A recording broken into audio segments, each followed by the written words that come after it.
Всем привет, дорогие друзья, с вами Алекс, и сегодня будем смотреть презентацию Gamescom Opening Night Live 2020. Как я и обещал, мы будем сегодня смотреть. Так что подождем немного. Стоп, забыл кое-что добавить. Сейчас. Так.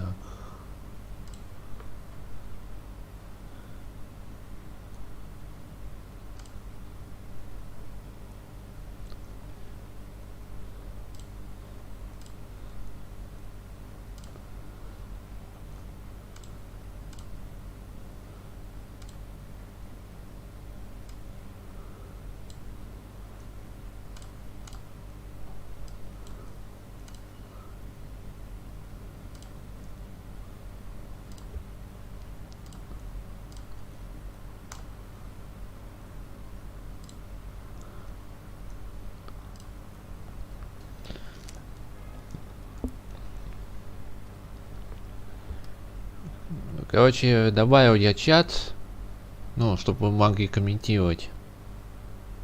В общем.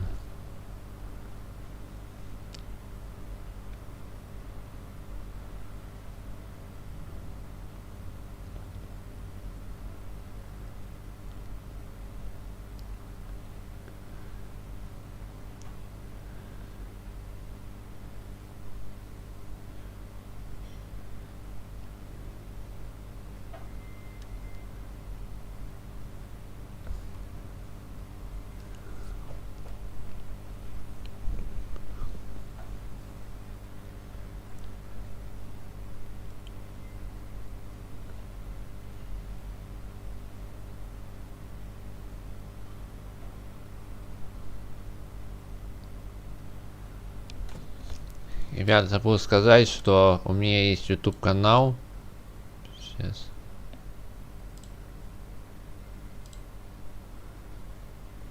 В общем, вот у меня такой мой YouTube канал. Я снимаю всякие стримы и еще могу и буду вкладывать и выложу еще видео. Так что все переходите на мой канал, подпишитесь. Вот мой ник, вот мои видео. Так что вот. И да, у меня уже теперь 11 подписчиков, но надо немного подкачать. Так что вот.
Уже обратный отчет уже сделано. Теперь нужно подождать, пока этот пользователь нажмет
Да ладно, еще 12 минут, что и ждать? В конфиге, я вот постоянно в контактике даже выкладываю, пожалуйста. Это, конечно же, 570 либо 580. Это самый топ. Я постоянно делаю с ними компы готовые. Очень много заказов именно с 580, потому что это обалденная видюха по цене качества. Поэтому рекомендую 570-580. Ну а те, кто хотят себе купить готовый ПК за очень адекватные деньги, вы можете это сделать через меня. В паблике ВКонтакте много предложений. Допустим, вот этот ПК за 45 тысяч с резанью 2600, 580 AMD, и в GTA 5 выдает 82 FPS, в Battlefield 5 85 FPS, в Call of Duty 90. Ну, то есть все летает на компьютере за вполне адекватные деньги, поэтому кому нужно, пишите, делаю. У меня очень много, кстати, заказов и максимально положительные отзывы. Коко, как думаешь, как лучше поступить? Купить средний ПК на 3600 или 500 и 580 и копить вместе с ним на топовый? Или копить на топовый? Слушай, я на твоем месте купил бы 3600 и 580, потому что это обалденная связка, чувак. И назвать это каким-то а-ля слабеньким ПК, ну язык не повернется, честно. Потому что это отличная система и...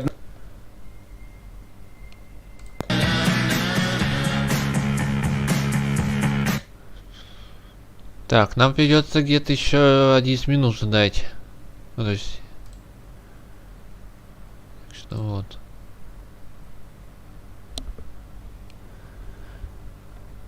Ладно, я пока что...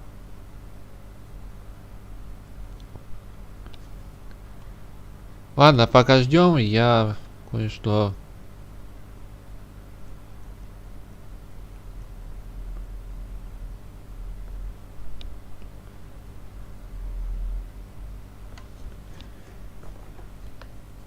Короче, где-то после чела я там походил после стрим. И у меня, короче, 3 комментария было из ВКонтакте. Я, конечно, я во время стрима читал. Так что заранее говорю всем спасибо, что кто-то меня смотрит хотя бы и пишет мне комментарии. Ребята, пишите любой комментарий, я буду озвучивать, и вы попадете как раз в стрим.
Так. Так, идет обманный. Так, сейчас начнется.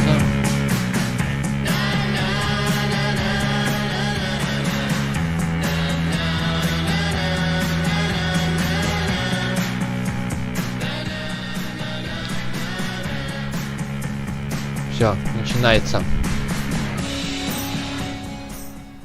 Hello and welcome to the Gamescom Opening Night Live 2020 pre-show. I'm Kyle Bossman, and this is my hot and stinky apartment. I realize you probably have a lot of questions right now. Like, who is this guy? Not that important. Is this the show? No. Just to be clear, this is the pre-show. This is you and me for the next 20 minutes getting excited about Opening Night Live proper, the big show. That one is gonna look nice. That one's got Jeff Keighley. That one's got a budget. It's gonna be fancy looking. Not like this. And then you might be thinking, wait, is the next 20 minutes just this guy with his headband talking to me about stuff? No, it's going to be some of that, but most of the show is trailers. We have world premiere trailers right here for the pre-show. If anything, my job is just to smile at you and fill time in between trailers. In fact, we should, I think, start off with a trailer. We'll talk about Opening Night Live. It's going to be big and fun and awesome, but I feel like the best way to kick off a pre-show is just to get right into one. Our first world premiere trailer is a game that was just announced earlier this year at an Inside Xbox event from Bandai Namco. This is Scarlet Nexus.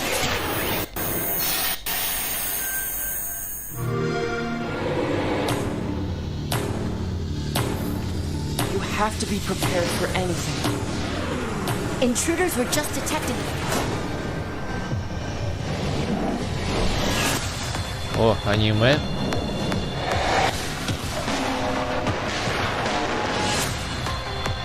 We have to work together.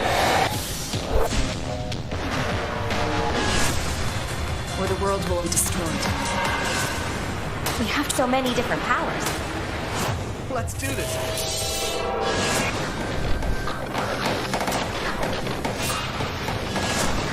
You have your ways of doing things, and I have mine.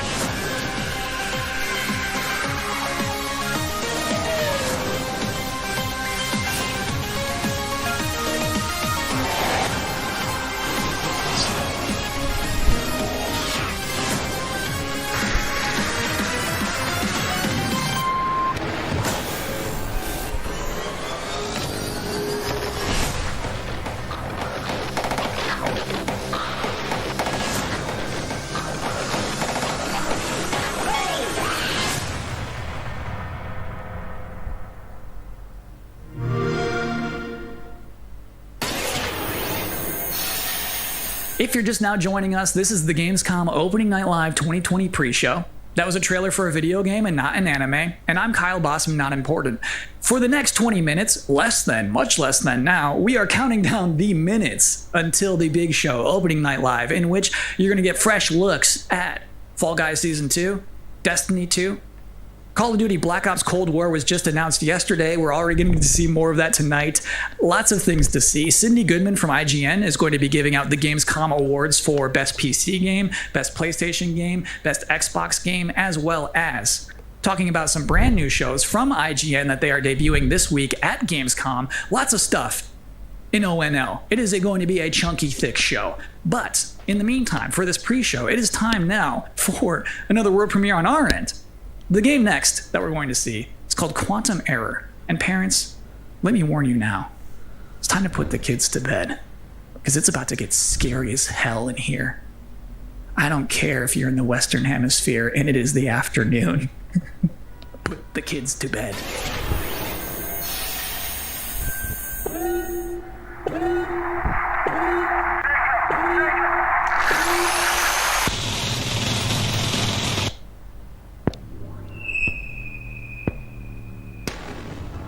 Finally, we did it.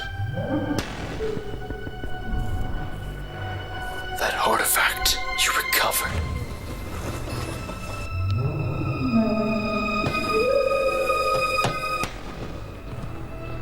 Held the answer to all our questions.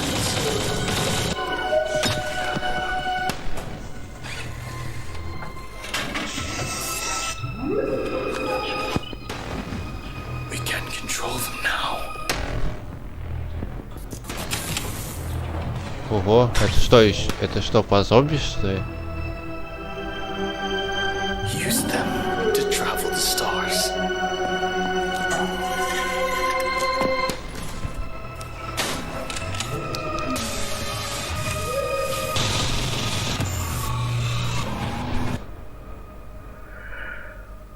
Humanity's reach will be infinite.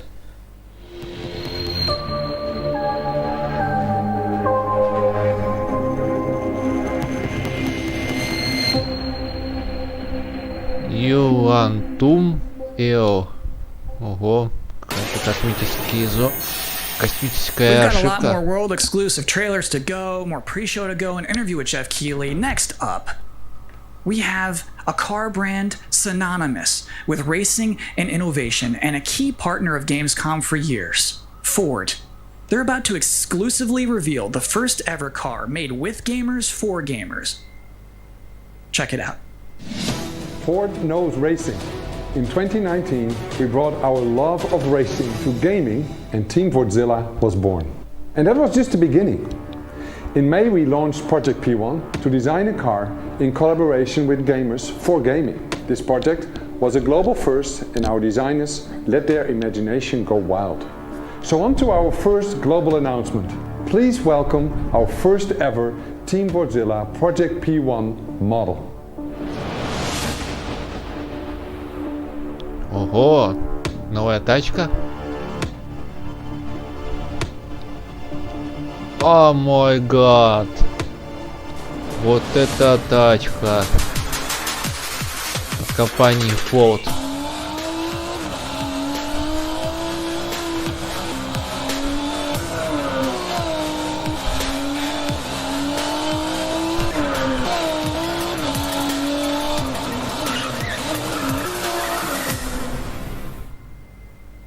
And now our second global announcement. You got us so excited with Project P1 that we are now committing to make a real world version of this groundbreaking car.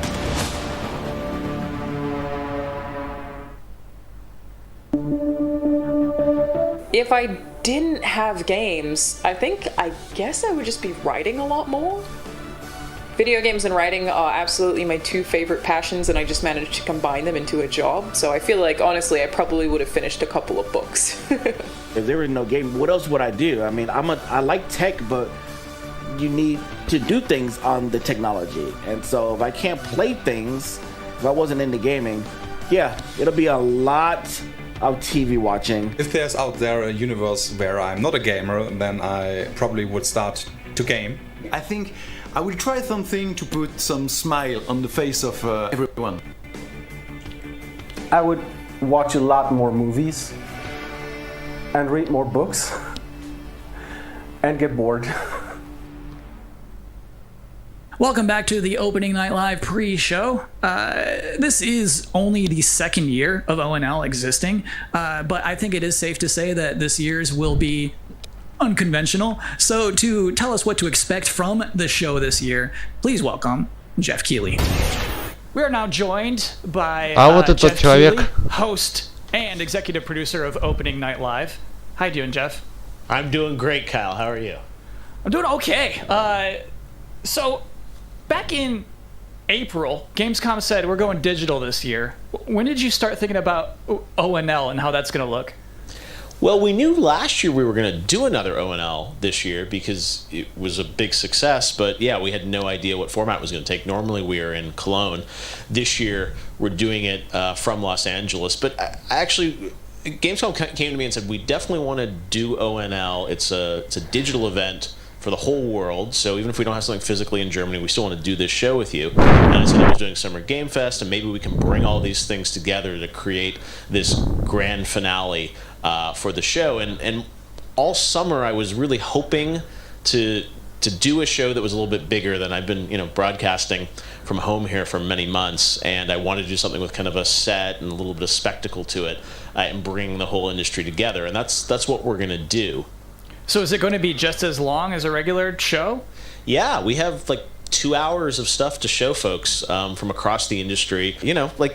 the big stuff, the biggest games out there like Call of Duty, and then a lot of really interesting titles. Of course, we're gonna have some amazing next gen stuff in the show, and Fall Guys Season 2, which has become a thing over the past couple of weeks. So it's really fun to have like the big and the small and the surprises and next gen all blended together. But yeah, it's a full blown show, 2 hours. Is it going to be just back-to-back trailers, or are you going to do some interviews and demos? You will definitely see trailers. You will see some extended gameplay demos of some titles as well. There will be a few interviews with a couple of developers. We've got some special guests. And one thing I will say kind of right out of the gate is that this is not sort of wall-to-wall shock and awe announcements of new games similar to last year at Gamescom. We have some really big updates on games that fans are excited about and meaningful, but the kind of big surprise announcements, we have a few things in the show, and we have lots of great things planned for the Game Awards. But similar to last year, this is really a showcase of like big holiday games coming next year that you know about. So I would tell people to set their expectations to be really meaningful updates on existing games versus blowing you away with surprise shock announcements. Great. Jeff, I'm personally looking forward to the show. Well, me too. It's been really fun to build this, but even working with our team, it's been challenging to do things safely in the era of COVID, and it's meant a lot to me that Gamescom has said we still want to do this show, and I think for all of us in the industry, we want that big showcase. So I'm just really excited to honestly leave home, do have a set, and you'll see we've got like screens and lights, and it's. If we do it right, we're going to hopefully create that magic moment that we haven't felt this summer, right? And a lot of the events this summer have been pre-taped, and they've been great and lots of cool game info, but I really wanted to do something live with a lot of energy to it. So if we do things right, that's what people are about to see. Very cool. Good luck with everything. Thanks, Kyle. Thanks for hosting the pre-show. I'm doing my best. So just so we're all on the same page about what just happened, that was basically an interview with my boss using questions that I mostly already know the answers to. So considering all that, I think that went pretty well. Next up, we do have another world premiere trailer, baby. Vroom vroom honk honk for Dirt 5.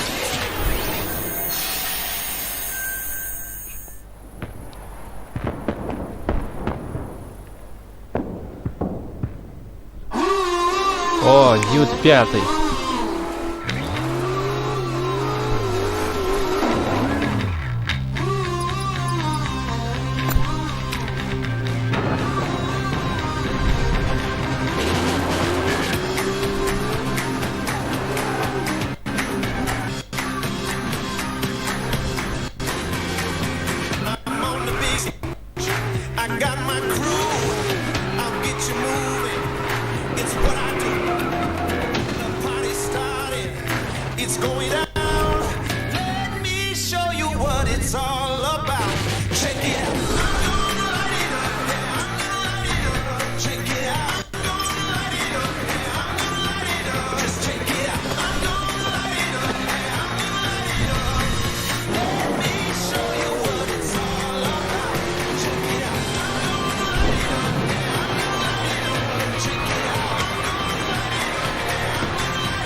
So you think like a vampire bit a car and sucked out gas?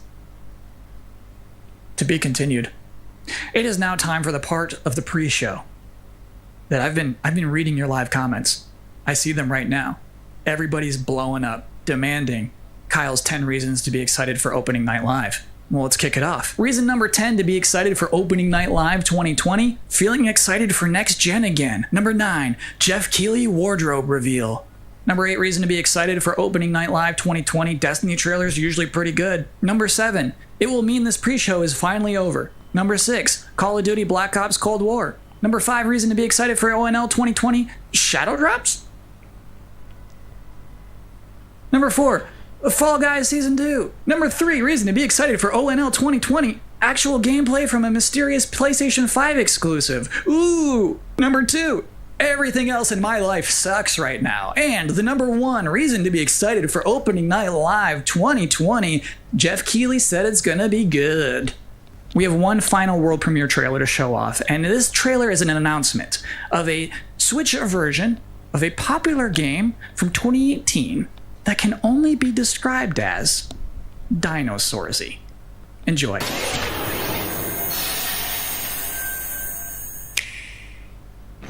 О, Nintendo. You think that things are going to turn out differently, huh?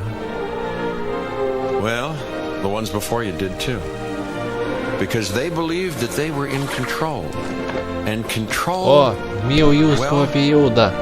Here's the thing. Humanity is desperate for it. We are seduced by it. But we never really possess it. You see, life can be tenacious and stubborn. Life will not be contained. And what makes us such unique creatures is knowing the power of what we're up against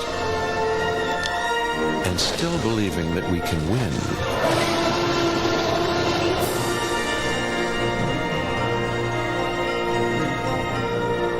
Третье ноября выйдет. Оу.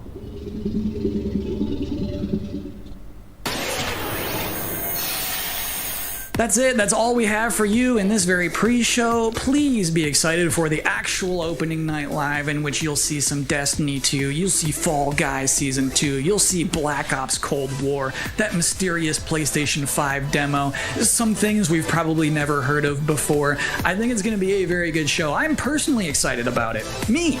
I should thank you, actually, for putting up with my nonsense for the last 20 minutes. It is appreciated, but seriously, enjoy the show.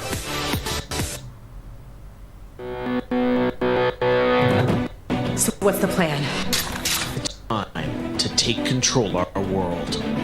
When we feel out of place, disconnected, and divided, there are always repercussions. Do we have what it takes? All right, I'm going in. To be heroes? What we're doing here could change things forever. Tonight, we bring the world together. We celebrate who we are. Yes. It's Самый долгожданный Пинг. And what we are. I'm with you every step of the way. The future of gaming. Welcome to Gamescom Opening Night Live.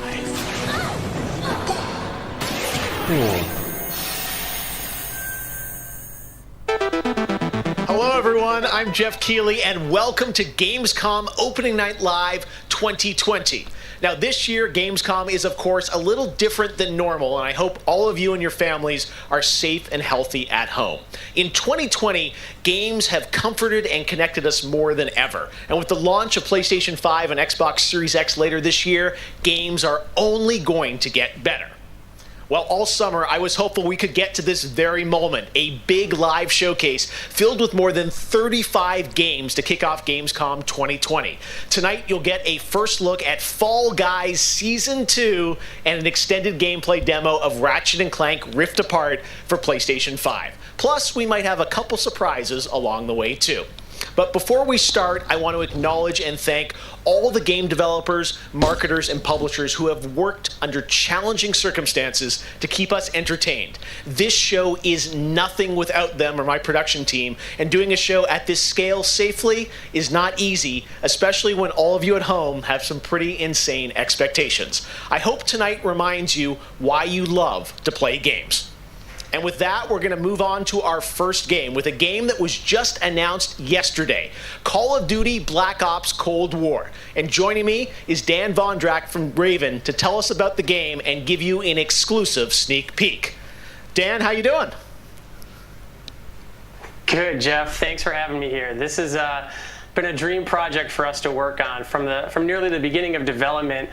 We knew Black Ops Cold War was going to be a direct sequel to Black Ops 1, and we loved the idea of returning to the pillars that built the Black Ops franchise: deniable operations, conspiracy grounded in history, and that shadowy world of paranoia. And we get to mix all those together, drop the player into the 1980s at the height of the Cold War, and it's really something that we know would feel relevant to today and also uniquely Black Ops.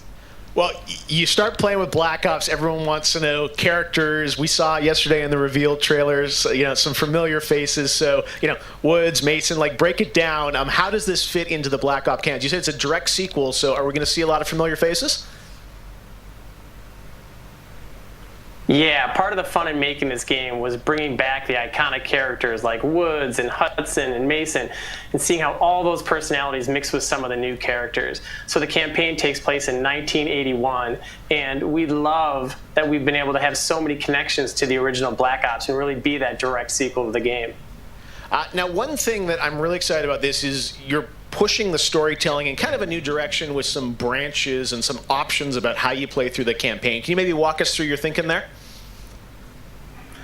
Yeah, one of the driving forces from early in development was to say, let's take this Black Ops thrill ride and infuse it with some player choice and some player freedom. Anything we can do to give the player a little more ownership over their experience. So that starts with allowing the player to create their own character for the Cold War campaign. They can name them and pick a military background and really pretend they are that Black Ops soldier that they want to be. From there, we wanted to take some of our missions and infuse optional objectives, multiple paths, and some player choice moments inside some of those missions. And it was fun to find that balance between the hard-driving Call of Duty action and these more non-linear experiences inside some of the missions. So with choice comes the player wanting to feel that impact. So some of those choices earlier in the game and some towards the end will actually shape the ending of the narrative of the campaign. All right, so multiple endings to this game. Yeah, absolutely. That was one of the big things for us. It's like we love that Black Ops has always been willing to take risks, and we all know they did some of this in Black Ops 2. And with our story and with these features, we loved paying homage to those early Black Ops games. Oh, yeah, I remember the numbers. All right. Well, Dan, we are excited to see more of it. I know multiplayer reveal is coming in September, but since you got a switch there, maybe you could flip the switch on something exclusive for us. What are you going to see? Yeah, absolutely. This is really exciting because this will be the first time we've done this outside the walls of the development studio. This is a scene from earlier in the game, and it's a critical point that really shows the narrative of the world, shows this threat that our heroes are going to be battling. So let's take a look.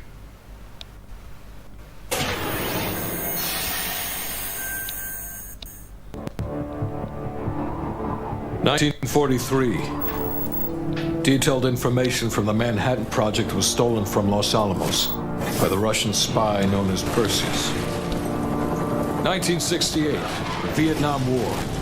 Viet Cong soldiers orchestrated by Perseus attempted to steal an American-made nuclear bomb from a U.S. firebase. 5 days ago, while on a mission, we acquired intel that Perseus is in play again and planning an attack on the West.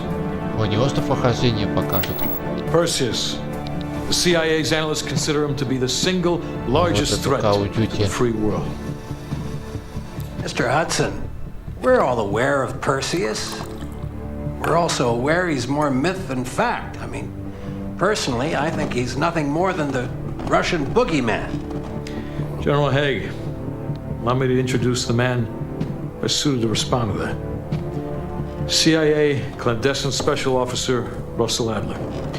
He's one of the few people who even come close to capturing Perseus. Mr. Adler, why should we take this Perseus threat seriously?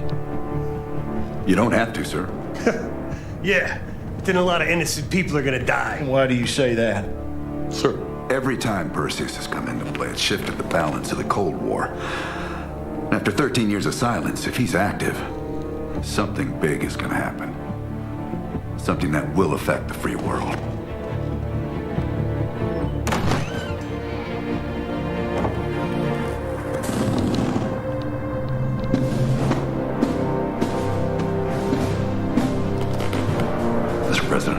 Mr. President. Mr. President, this is Jason Hudson and Russell Adler. I know their names. Who do you think approved their last mission? Is the threat real? Yes, sir, we believe it is. Can you stop Perseus? We can, sir. I've already submitted the requisition for my team. Sir, their requests are highly irregular. Most likely illegal. If the press gets hold... What the hell are you talking about? Do you know who we are? Every mission we go on is illegal. Sergeant Woods, plausible deniability is the backbone of our work. Al, we're talking about preventing an attack on the free men and women of the world. Give Mr. Adler whatever he wants. Gentlemen, you've been given an important task. Protecting our very way of life from a great evil. There is no higher duty. There is no higher honor. And while few people will know of your struggles, rest assured, the entire free world will benefit. I know you won't fail us.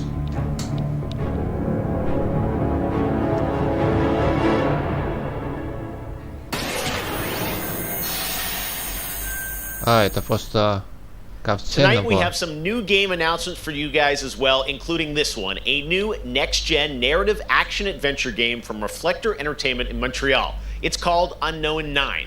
The game tells the story of Haruna, a woman raised on the streets of India and haunted by visions of her own death. Haruna struggles to understand her mysterious innate abilities to manipulate the unseen. Check out this first look.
Эту игру я не знаю, во что.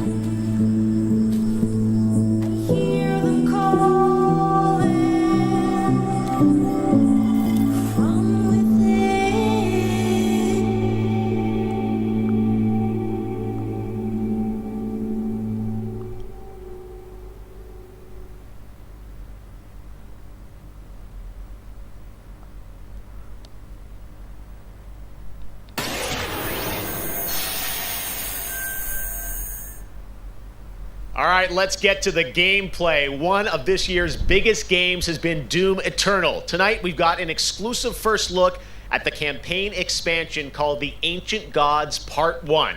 Check this out. О, Doom 5. Что это за новое дополнение?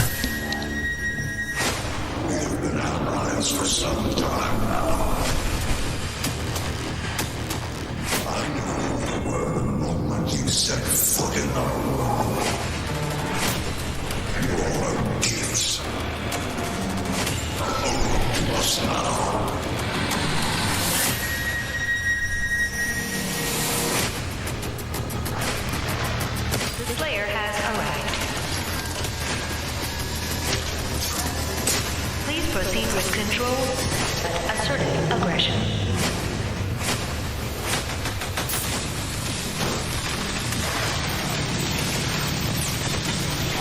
We work to resurrect the only ones who can save this world.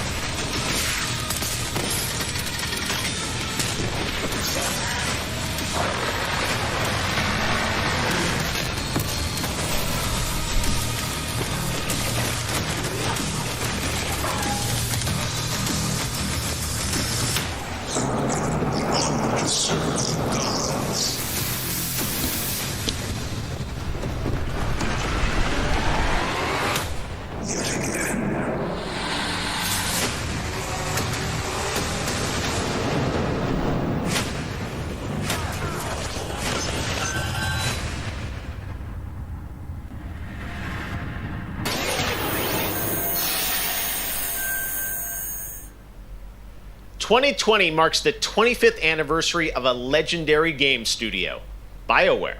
Tonight, Casey Hudson and the team wanted to give everyone around the world a little taste of what's next. Casey, over to you. Hey Jeff, it's great to see you again. You know, 6 years ago, we were on the stage with you at the 2014 Game Awards, accepting the Game of the Year for Dragon Age Inquisition. And since then, we've been imagining new ways to use next-generation technology to bring the world and characters of Dragon Age to life. We're still in early production, but we thought it was time to give you the very first look at how BioWare's passionate team of developers are crafting this very special game.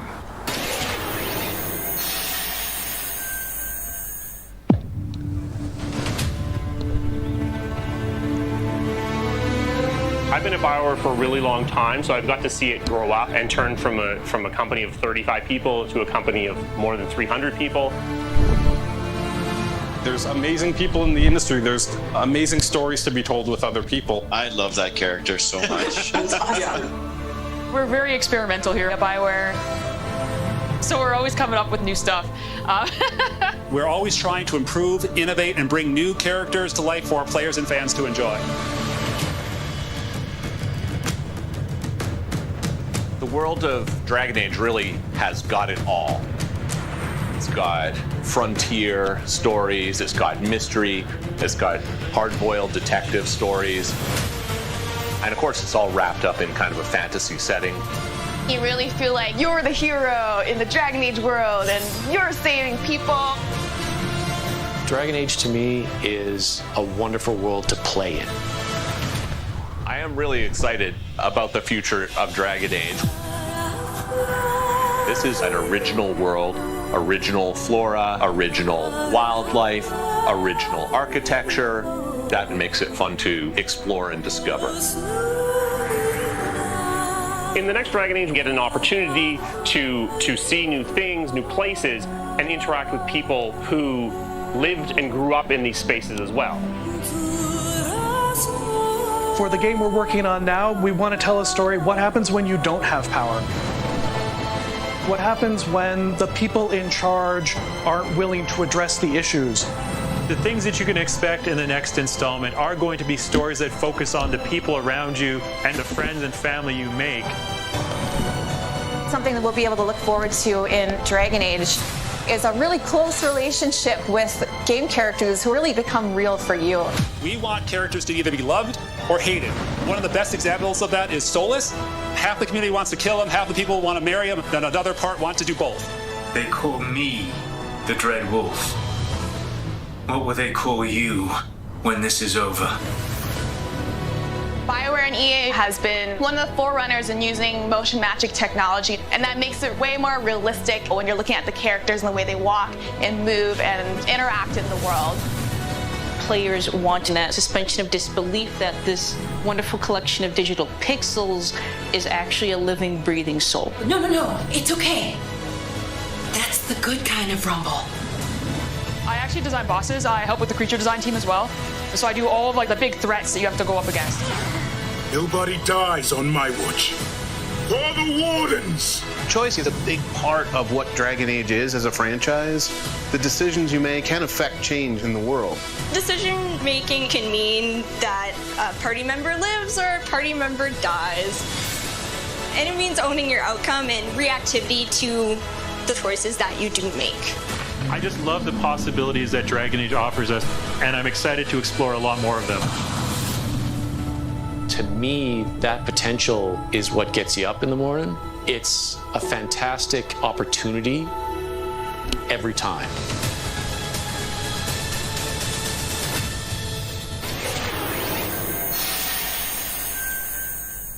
Next up, it's time for something special.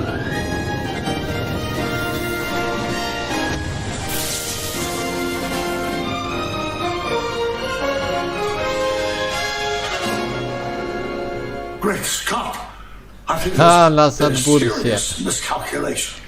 Wow, wait, you're, what's his name? Back to the Future? I'm Emmanuel Brown, Doctor of Physics, not of Medicine, and certainly not that quack from Rick and Morty. Yeah, we know who you are, but what are you doing here? I did come back from the future to this precise moment, on August 27th, 2020, because it's imperative we launch Surgeon Simulator 2 right now. And what exactly do you have to do with Surgeon Simulator? During the mid-20th century, some friends of mine from Lanarkshire University invented a state-of-the-art medical training facility, otherwise known as the Surgeon Simulator Training Program. Now, 70 years later, we've digitized the experience. It's unbelievable. You can access the program through your computer and then be medically trained from the comfort of your keyboard. And it's available as of, great Scott, this very moment. Tonight, I want to world premiere a few examples of some of the incredibly successful test subjects who have already completed the course. So you're saying a world premiere will save our future? Only time will tell. And speaking of time, I'm off to another world premiere, Avengers 26, The Return of the Son of Thanos, opening 2077. And with that, I leave the fate of the human race in your hands. Just make sure you play Surgeon Simulator 2 now. Doctor's orders.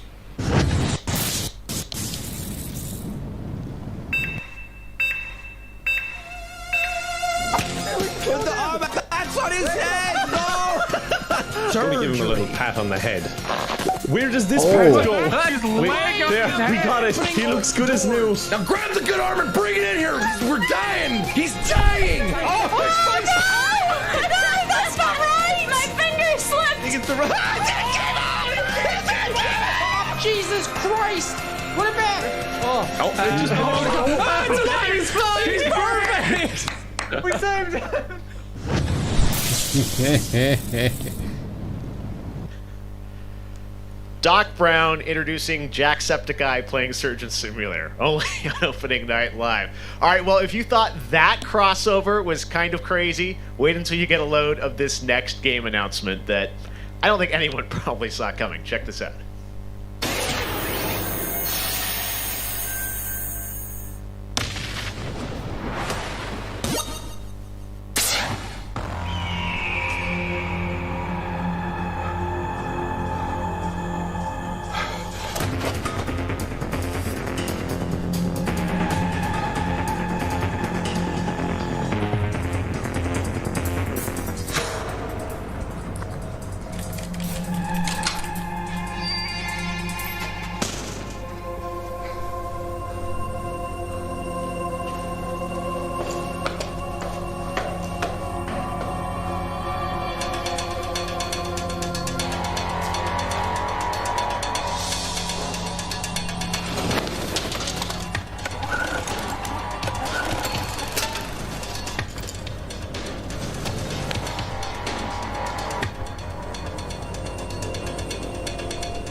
О, зомби.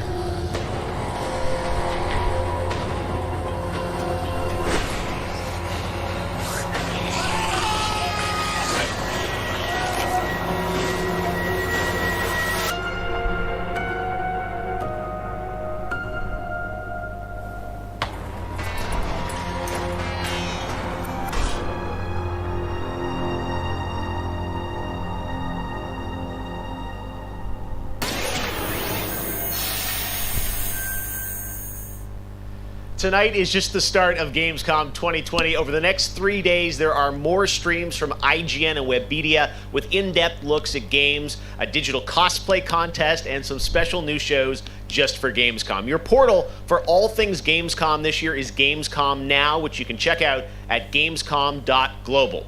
Now, one game you'll hear more about later on IGN's post-show is this one, a return of two classic characters that I love. Check this out.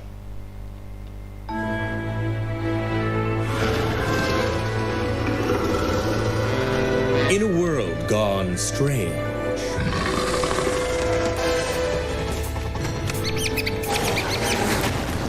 one elite force stands against the darkness. but even they could use some help. Here, slip on this little beauty for effect. Sam и Макс. Sam, I'm blind! Oh, hello, miss.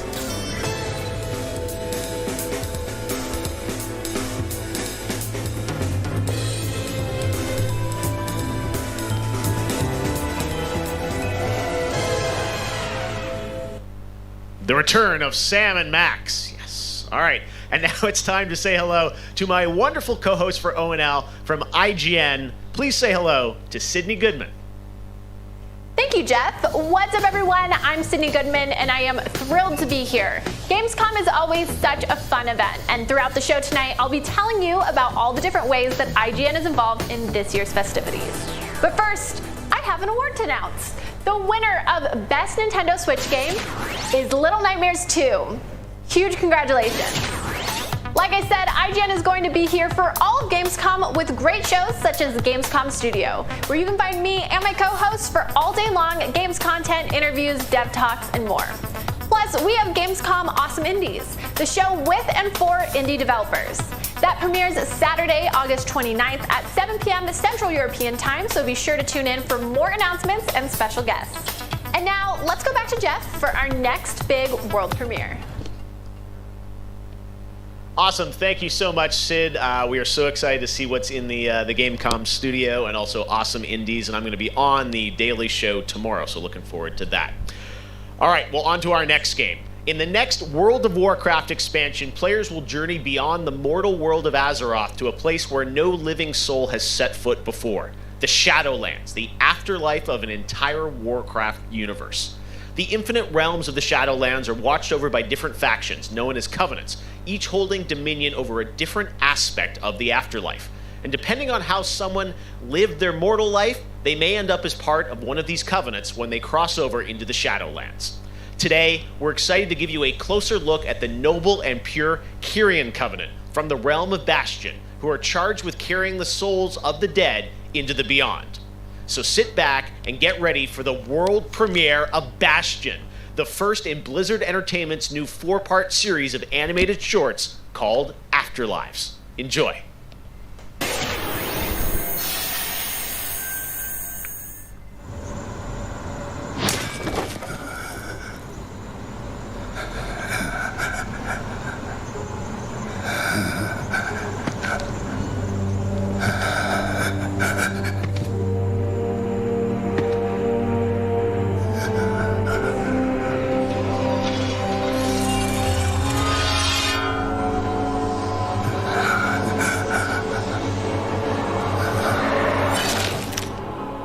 Light, save my soul.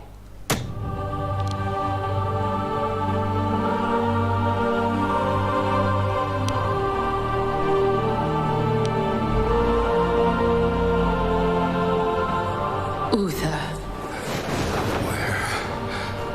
Where am I? Welcome to Bastion. You led a truly selfless life, and for that, you have been chosen. Chosen?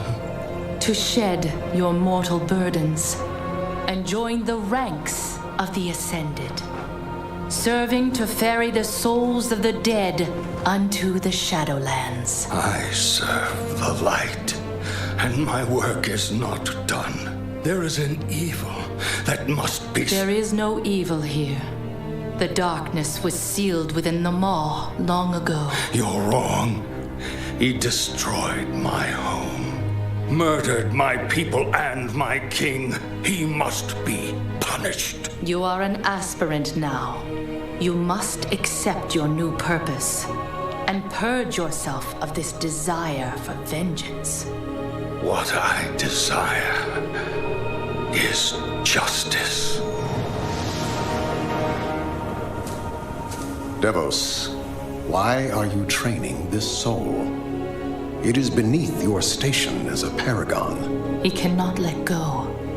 He continues to demand retribution for his death. And this concerns you? Many souls take eons to ascend. Yes, but this one seems broken, Thenios. Unlike any soul I have seen, I have begun to wonder whether he was deemed worthy of Bastion. By mistake. Be careful, Devos. I would not let the Archon hear such a thought. In time, he will forget. Trust our ways. Trust the path.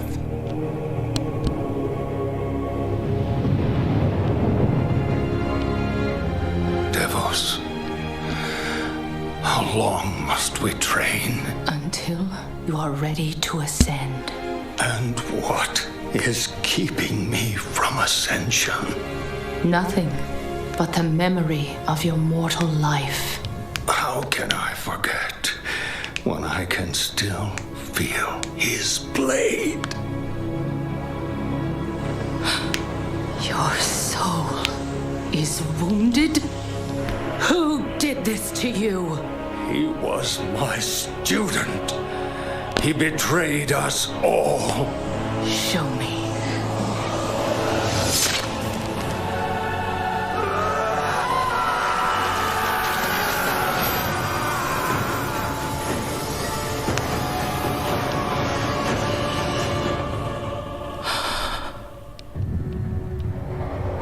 The runes on his blade were unmistakable. This dark agent runs free on a mortal world with the power of the Maw itself in hand. Our realm is imperiled. Impossible. The Maw is inescapable. You must return to the path. If he had purged his life, we never would have known of this calamity. The path is flawed. Enough!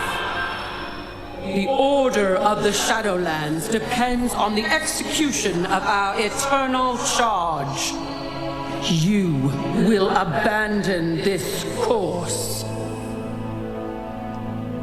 As you command, my Archon.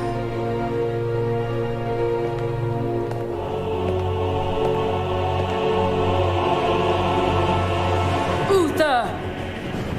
The time of your ascension has come. I thought I was not ready. Do you wish to see him punished? I do. Then prepare yourself.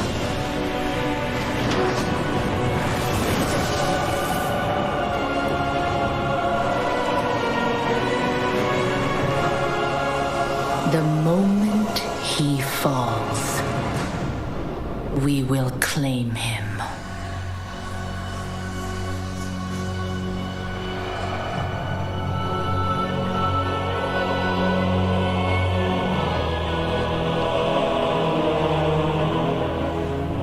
I see.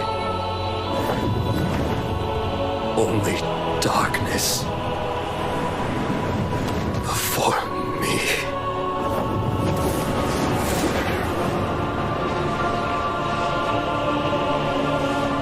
Now, cast him into the maw.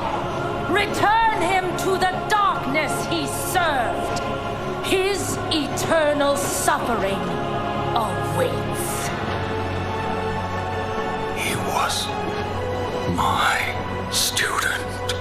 Remember what he did and take your vengeance. Not vengeance. Justice.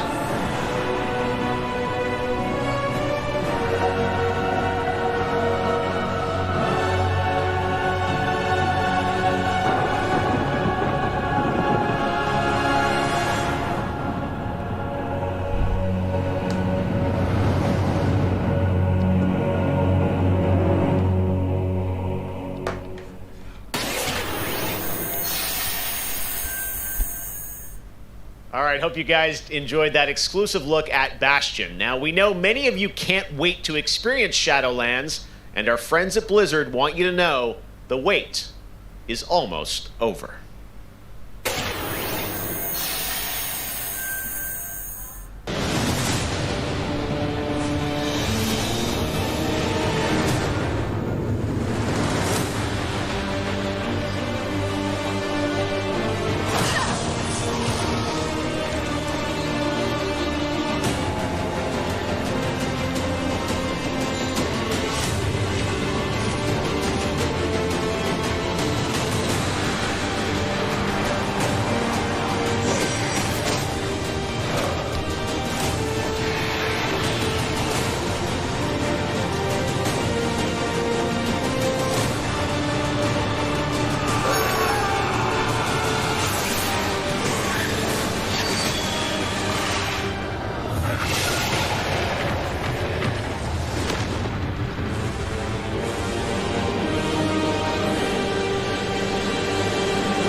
October 27th, it is official. And we have so much more opening night live still to go for you. Ratchet & Clank, PlayStation 5, much more. Stay tuned. All right, but now it's time for the announcement of a new universe that is coming to gaming for the first time with a project from a Canadian studio. Check this out.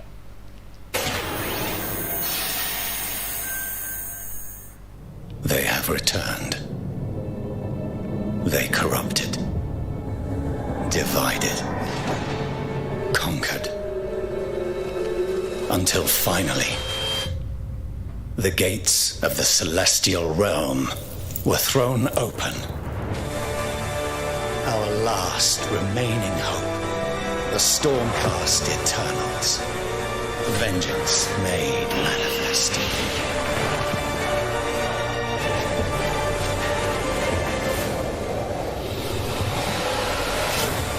Unbound, unbroken, we will take back what the dead have ravaged.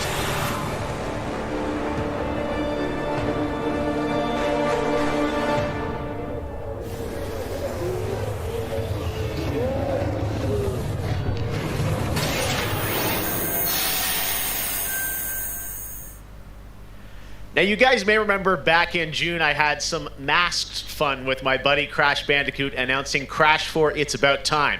With the game coming in October, Crash, of course, had to come back for opening night live. So let's bring him out, everybody. Crash Bandicoot. What? He's where? С маской.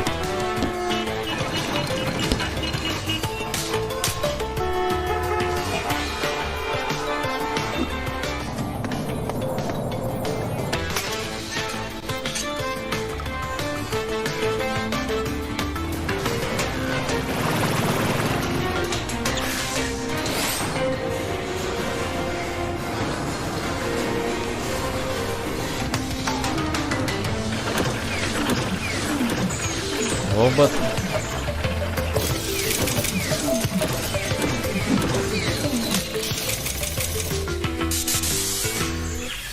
Poor Crash apparently didn't get the memo about Gamescom. But to tell us more about what we just saw, I'm joined by Lou Studdert from Toys for Bob. Lou, what did we see there with Crash and the Gamescom bot? Apparently you saw him wandering around Cologne, but what he was hinting at was kind of our reveal of what we call flashback tapes, which are a brand new style of level that we are announcing here today. Okay, so how do these flashback levels kind of play into the overall Crash 4 narrative? Yeah, so the way that the flashback tape levels work is that they are kind of a peek back in time to the 90s when Neo Cortex was actually testing on Crash and Coco before the events of Crash Bandicoot 1. And they're kind of these devious puzzle rooms that we've made, and they're really hard, and they're really awesome, and they're super creative, and we can't wait to get people's hands on them. Yeah, no, I got to play a demo of this a few weeks ago, and that was a challenge, so I can't imagine how nefarious these are. How are they going to be sort of integrated into the game? Are they optional, like offshoot stuff, or how do you get to them? Sure. So players actually have to collect the flashback tapes in the levels themselves. They're an object that they can pick up, and to actually pick them up, they have to reach them in the level without dying. It's kind of our homage to the death routes from the original trilogy. So players have to reach these objects in the level, pick them up, and then once they get them, they'll get access to these unique levels. So beyond the pure challenge, what other fun? How are these fun for players to kind of experience, and what do they get to do in them? Sure. So one of the things that we did was we actually used these as, like I said, puzzle rooms, really kind of fun, nefarious, devious ways for Crash to really express that pure platforming kind of aspect of gameplay that we know and love about the franchise. But then narratively for us, it was really cool to layer in kind of a unique perspective to the franchise. This is the moment when Cortex is really excited about the prospect of Crash being on his team, because Crash was originally created by Cortex, and so this is a weird point in time that's never really been explored in the games before. Awesome. All right, well, Crash 4, It's About Time, looks phenomenal, Lou. We cannot wait to check it out in October. Thanks for joining us. Yeah, thanks for having me. Awesome. All right, well, we will be right back after after this for more Gamescom Opening Night Live.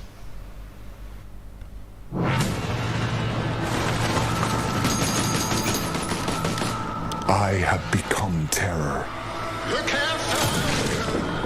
The unseen predator. A rupture that obliterates without warning.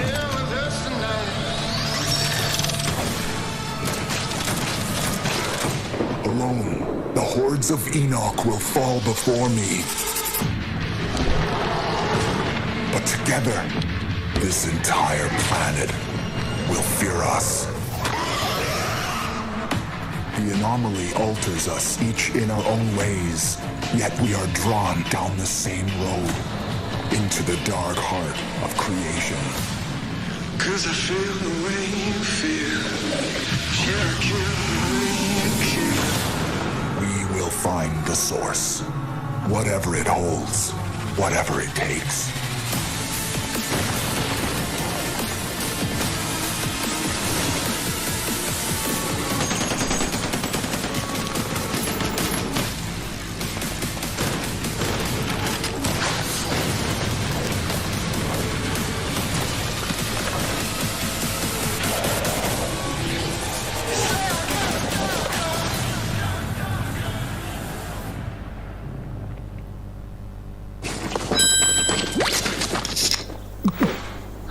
Red Bull.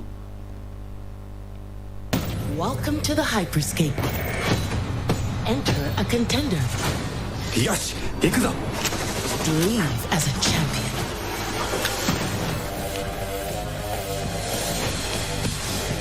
This is it.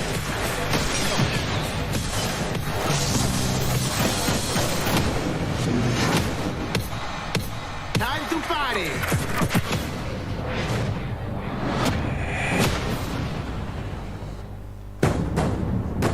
Кстати, вот это Hyper я скачаю на своем аккаунте Ubisoft и буду играть.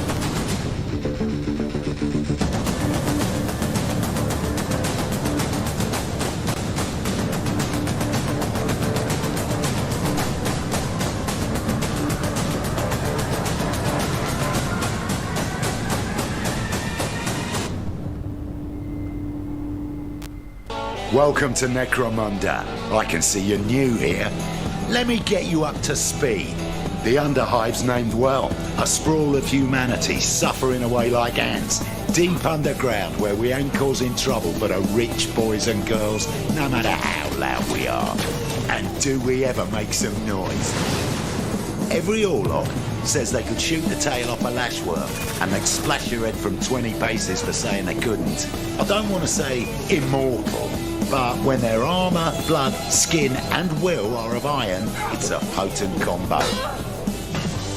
Why would someone like you want to know about an all-female gang of psychopaths, drug dealers, killers, cloners and... Oh, makes sense. And Escher will cut you up just for the fun of it. Goliaths are big. That's it. Anything smaller than them doesn't deserve to live. And they're just as happy filling you with lead as they are smashing you to pieces with a power maul. Now, mixing that whole pot together in a place like this, you can imagine what happens. Chaos, gang warfare, for wealth, for power, hell, sometimes just for fun. So, think you're ready? Necromunda Underhive Wars comes to PlayStation 4, Xbox One and PC on September 8th. O futuro dos jogos, além de realidades virtuais extremamente fidedignas e realistas, eu acho que também se encontra em formas mais expressivas e absurdas, quebrando cada vez mais esses paradigmas de formato de videogame que a gente tem e sendo usado mais do que nunca como uma ferramenta de expressão artística.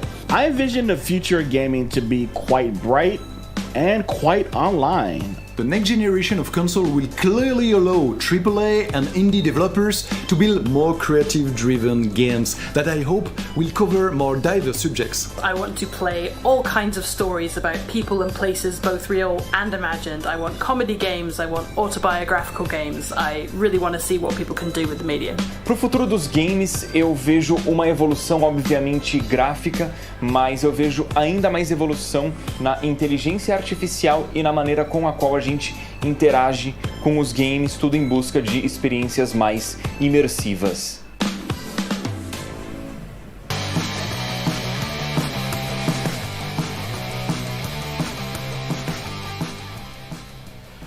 You know, one of the things I love about opening night is that we can show you the biggest games in the industry and also smaller titles that should be on your radar. So pay attention to this next game. It comes from a team of two in Sweden, Tuxedo Labs. Over the past 3 years, developer Dennis Gustafsson has built his own game engine to realize his vision for a fully destructible game world. What he's building has absolutely blown me away, so I asked Dennis to prepare a special trailer just for tonight. I hope you're equally inspired by the ideas in this next game. Definitely one to watch. Teardown.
Мастерство. Last year at Opening Night Live, we announced Little Nightmares 2 to the world. Well, the team at Tarsier Studios hasn't shown anything since, but that changes right now. Here is a first look at the gameplay of Little Nightmares 2, which is coming next February, with more to come throughout the week at Gamescom, including a live demo on Gamescom Studio tomorrow.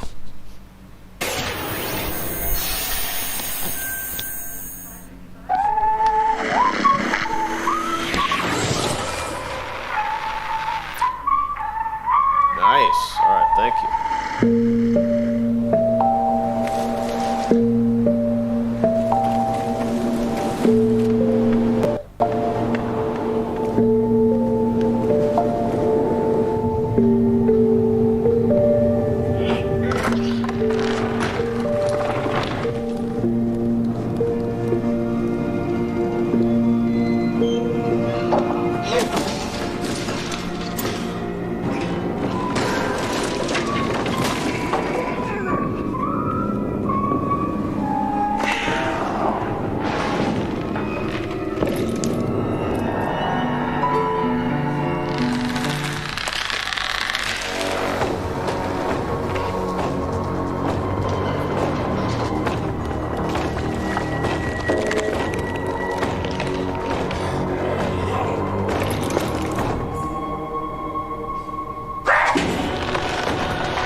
WWE Hall of Famer Jerry the King Lawler, and I'm reuniting with my old buddy Mauro Ranallo to bring you all the over-the-top action in WWE 2K Battlegrounds. Mamma mia!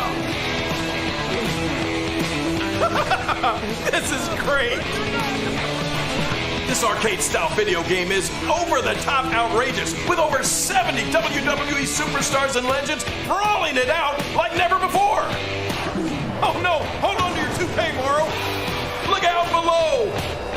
WWE is LIT! You know, I'm a little more old school than Mauro, so I can't wait to see these WWE legends teach these kids a thing or two. And you know what?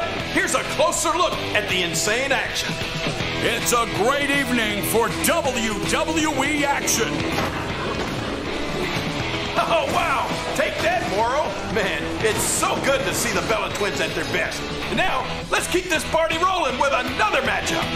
Oh, look out, Mauro! The Undertaker has risen, and Finn Balor is about to be taken for his last ride.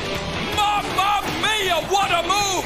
Finish him! Oh, no! He just hit the snooze button! How do you lose like that? What's the matter with you legends? This is just an example of the pandemonium that you're going to experience when you head to the battlegrounds. Whew, that's a big toy hammer! Oh, I can't believe my eyes! Seth Rollins delivers the stomp! What a night!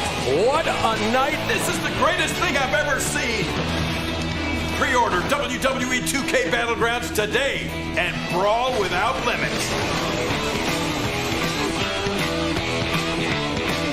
Mamma mia! Oh, sorry, Mauro. I know that's your line. Hello again. I have even more awards to announce, so let's get right down to it. The winner of Best Action Adventure Game is Watch Dogs Legion. The city needs a resistance. And it starts with you. What do you say?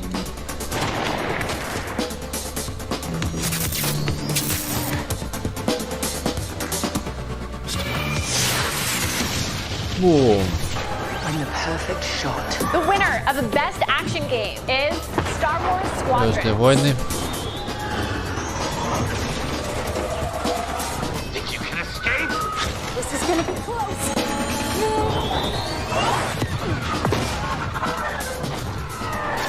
The winner of Best Multiplayer Game is Operation Tango.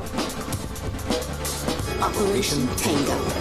It takes two to save the world.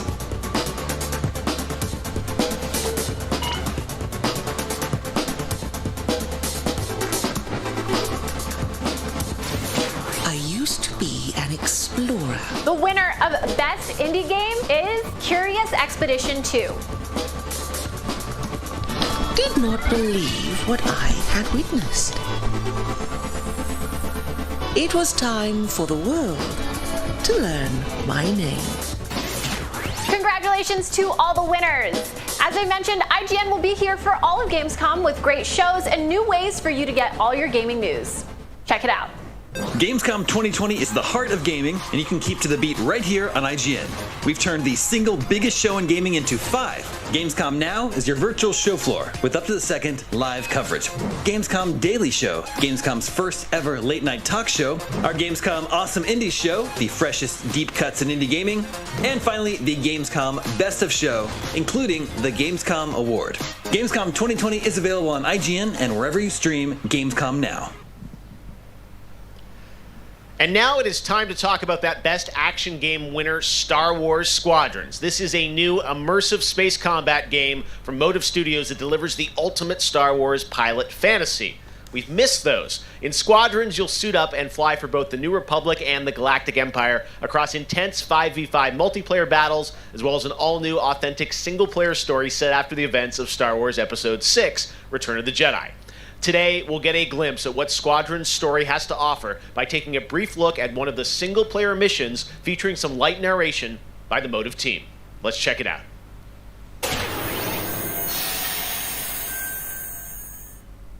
We all choose our path, light or dark, freedom or destruction. The Empire chose to destroy Alderaan in order to spread fear and douse the fires of rebellion. But the heroic pilots of the Rebel Alliance have chosen to keep fighting. to show the Empire that we are not afraid. It was their bravery that ended Palpatine's reign and brought about our new republic. However, the Empire lives on, shattered though it may be. As I speak, Imperial forces are edging toward the Bormia sector, hoping to end our new republic before we find our footing. As their empire collapses, they try to tighten their grip. But the galaxy is changing, and you can be a part of it. With the help of brave and daring pilots, this war can end. Make a choice. Fly with the new republic. Change our galaxy for the better. Hi, I'm Suzanne Hunka, narrative producer on Star Wars Squadrons. Our single-player story is one of daring pilots and deep-seated rivalries. Take Titan Squadron. Hunt down this Starhawk and eliminate it. Gladly, Admiral Sloane. Over the course of the story, you'll fly as two pilots on opposite sides of the war. And, like all modes in Star Wars Squadrons, you'll have the option to experience every mission fully immersed in VR. Wedge Antilles, Rogue Squadron. I hear you're the reason I was able to finally get a comm through. Today, we're giving you a glimpse of an early Imperial mission behind enemy lines. One of our spies, Agent Thorne, has discovered vital intelligence on Project Starhawk. Your mission is to extract her from an orbital outpost above Hosnian Prime. Behind enemy lines, you'll have to eliminate perimeter defenses. The outpost is defenseless. When you've secured the area, you will escort the Gladius to the outpost, and our extraction team will acquire Agent Thorne. Once Thorne is secure, reach your Gozanti cruisers and return to the Overseer. Cover our escape and escort us to the jump point. We have Republic corvettes inbound. Move, Titan. Gladius, change course and keep Agent Thorne safe. Titan 3, take out those fighters. Understood. I'll handle it. You have my thanks, Titan Squadron. No time to celebrate. Move on.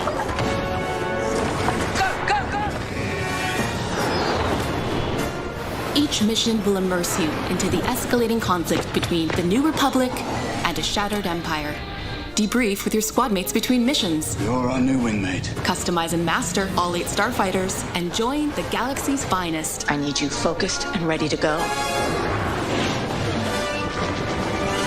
From bombing runs at the Nadiri dockyards to setting a trap in the Xavian abyss, the story of these rival squadrons will push the war to the brink and define the galaxy for years to come.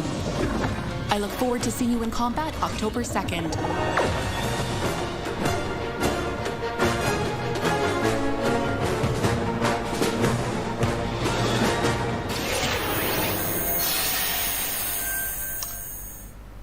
That is not all EA has to share from a galaxy far, far away today. At Star Wars Galaxy Edge, you can enter the world of Batuu, where you can visit Oga's Cantina or jump into the Millennium Falcon on a run to Smuggler's Cove. It was this incredible adventure at Disneyland Resort and Walt Disney World Resort that inspired The Sims' latest game pack. Check this out.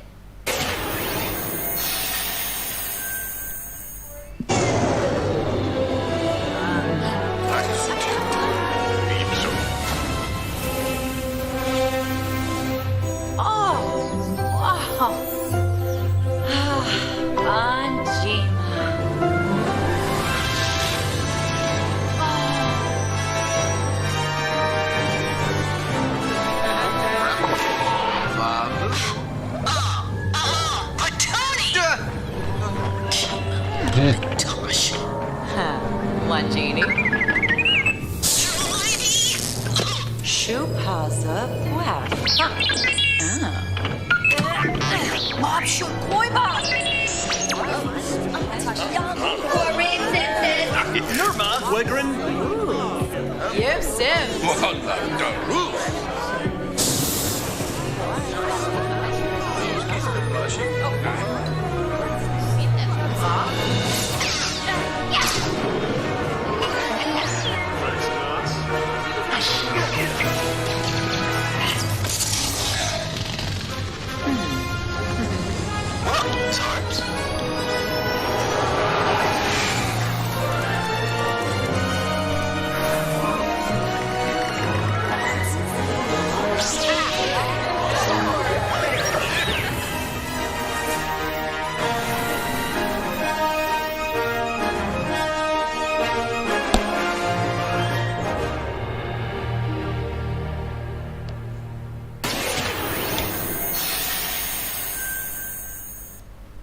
There is even more Star Wars to come later in the show. Lego Star Wars, The Skywalker Saga is up, and as we move into our second hour, we've got Fall Guys Season 2 still to come, the reveal of that, which I can't wait for you guys to see.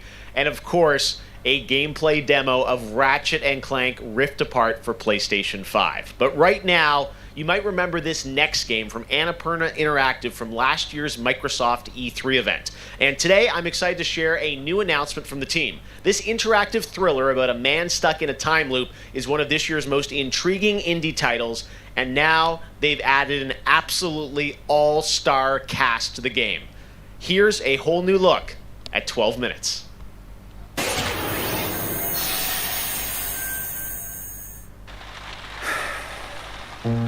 All right, close your eyes.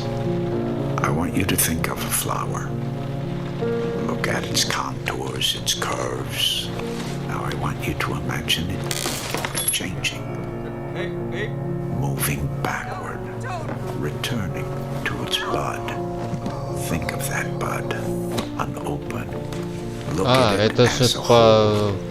Then silently repeat these phrases. May you be free from suffering.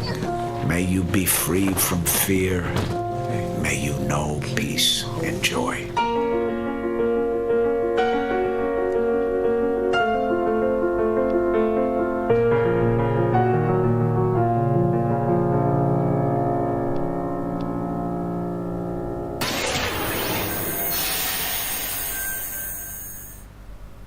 That's going to be a really special indie game. So glad to announce that here on the show. Now, last year at the Game Awards, we announced Godfall, a new looter shooter coming to PlayStation 5 and PC from Counterplay. Tonight, we've got a quick sneak peek of one of the new Valor plates with more footage coming as part of Gamescom 2020. Check this out.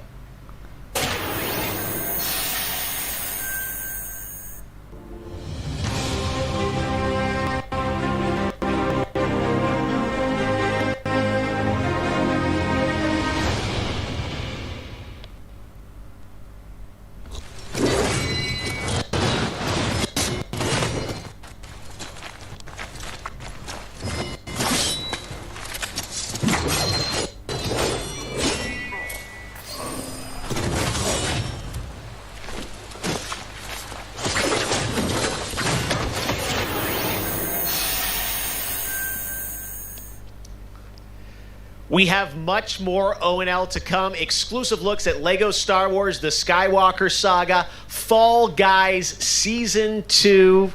Wait until you see what the Mediatonic guys are up to, and so much more. But first, I'm sure you saw that earlier this week, Heart of Deimos, Warframe's newest expansion, was released on PC, Xbox, and PS4. And today, it's also on Switch, all platforms. Here's a look at the Heart of Deimos. Expand, explore, tear the veil asunder, subvert new territory to our sovereign will. But that was what it wanted too. It raged unchecked through metal, bone, flesh. Life. We are infested with it.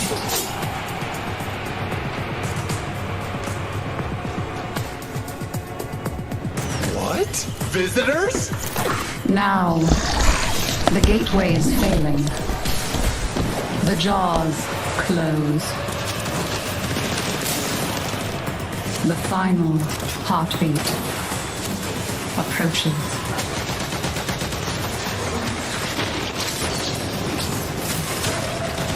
We tried turning it off and on again. But before we fall, we shall scream. There is one who will hear the heart of Deimos.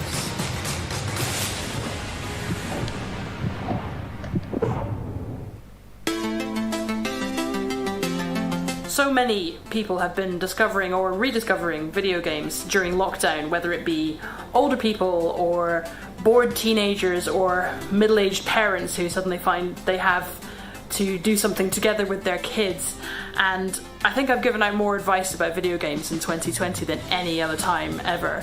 And as a result, it's more important than ever that we keep making different, interesting things for folk to play.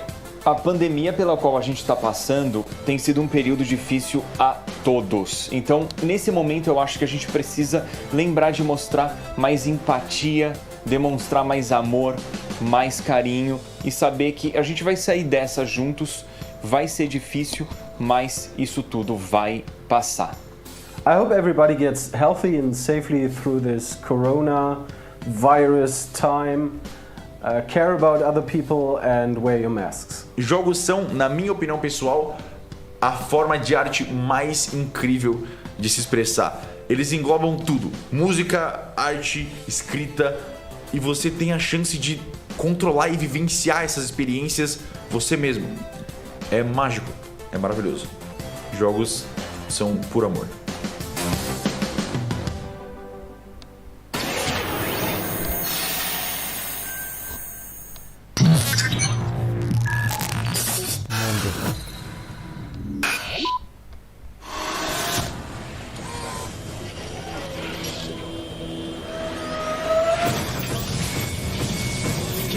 I'm trying to select the appropriate weapon.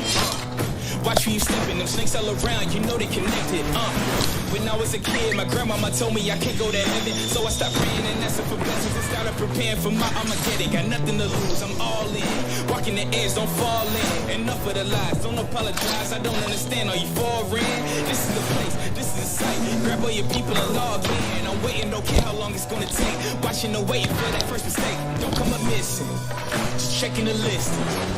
I'm always aware of your current position. I just hold on to the perfect condition. Coming alive. Heat of the night. Now is the time. Don't lie. Something about you like an animal. Coming alive. Heat of the night. Something about you like an animal.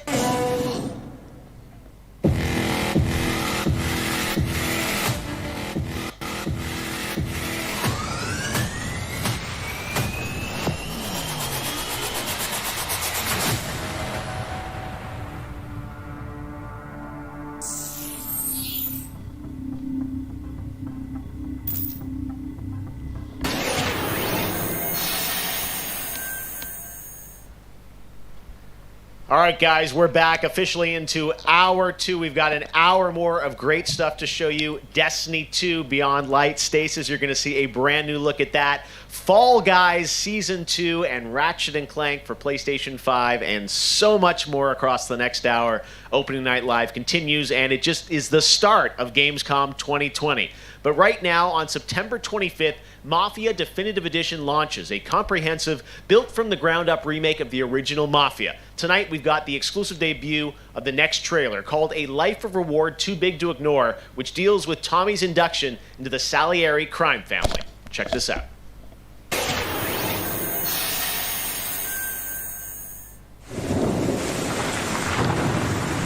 All these guys in this room, they're here because they have the only thing that matters to me. The only thing that should matter to any of us. You know what that is, Tommy? They're loyal. That's right.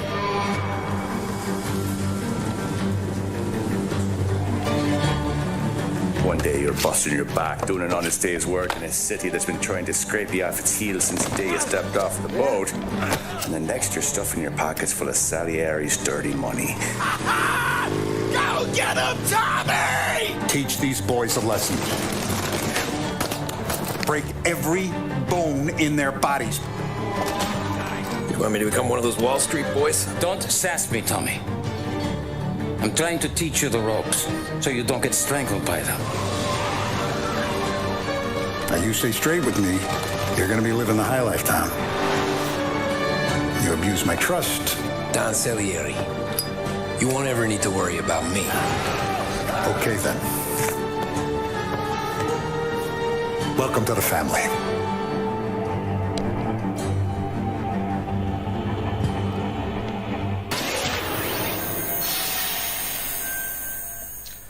Next, we're going to introduce you to a turn-based multiplayer strategy FPS from a team in Montreal, Canada. Lemnis Gate is coming in early 2021 and has a unique mechanic built around a 25-second time loop. Check this out.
Next spring, get ready to experience memorable moments and non-stop action from all 9 Star Wars films in LEGO Star Wars The Skywalker Saga. The entire series has been reimagined with new fun-filled LEGO humor, and now we've got your first look at the gameplay trailer.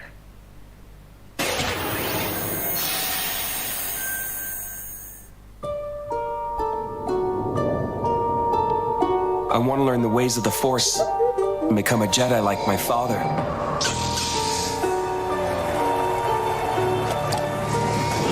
The Force is unusually strong with him. That much is clear. Twisted by the dark side, young Skywalker has become. Help me, Obi-Wan Kenobi. You're my only hope. That boy is our last hope. No, there is another. I'm from the Resistance. Your sister Leia sent me. We need your help.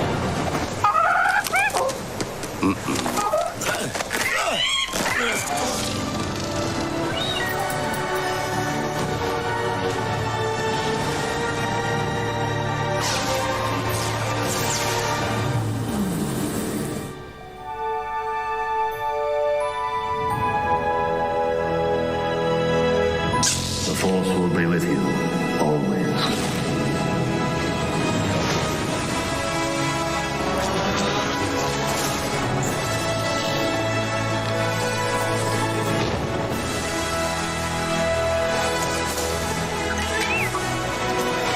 Punch it!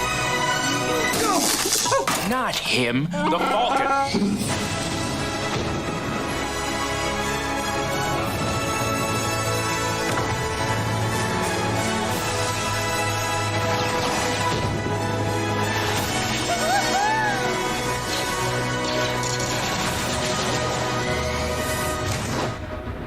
I am a Jedi, like my father before me. So be it, Jedi.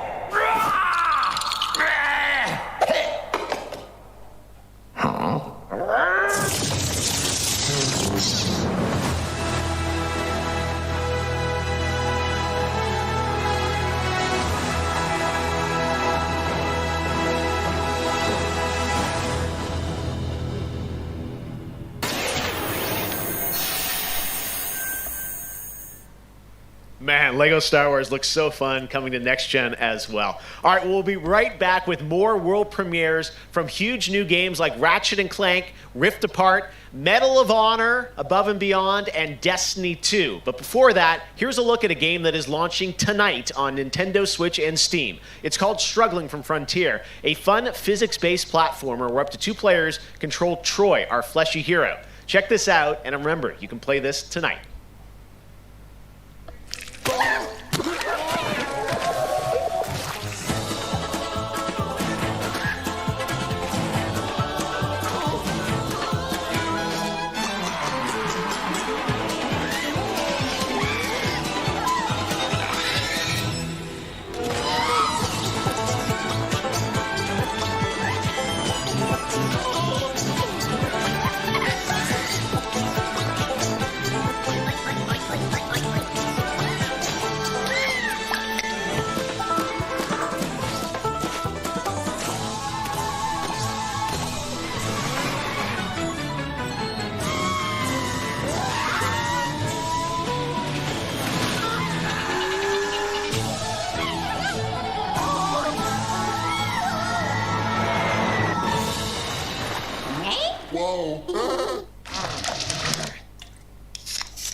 We're near Little Hope.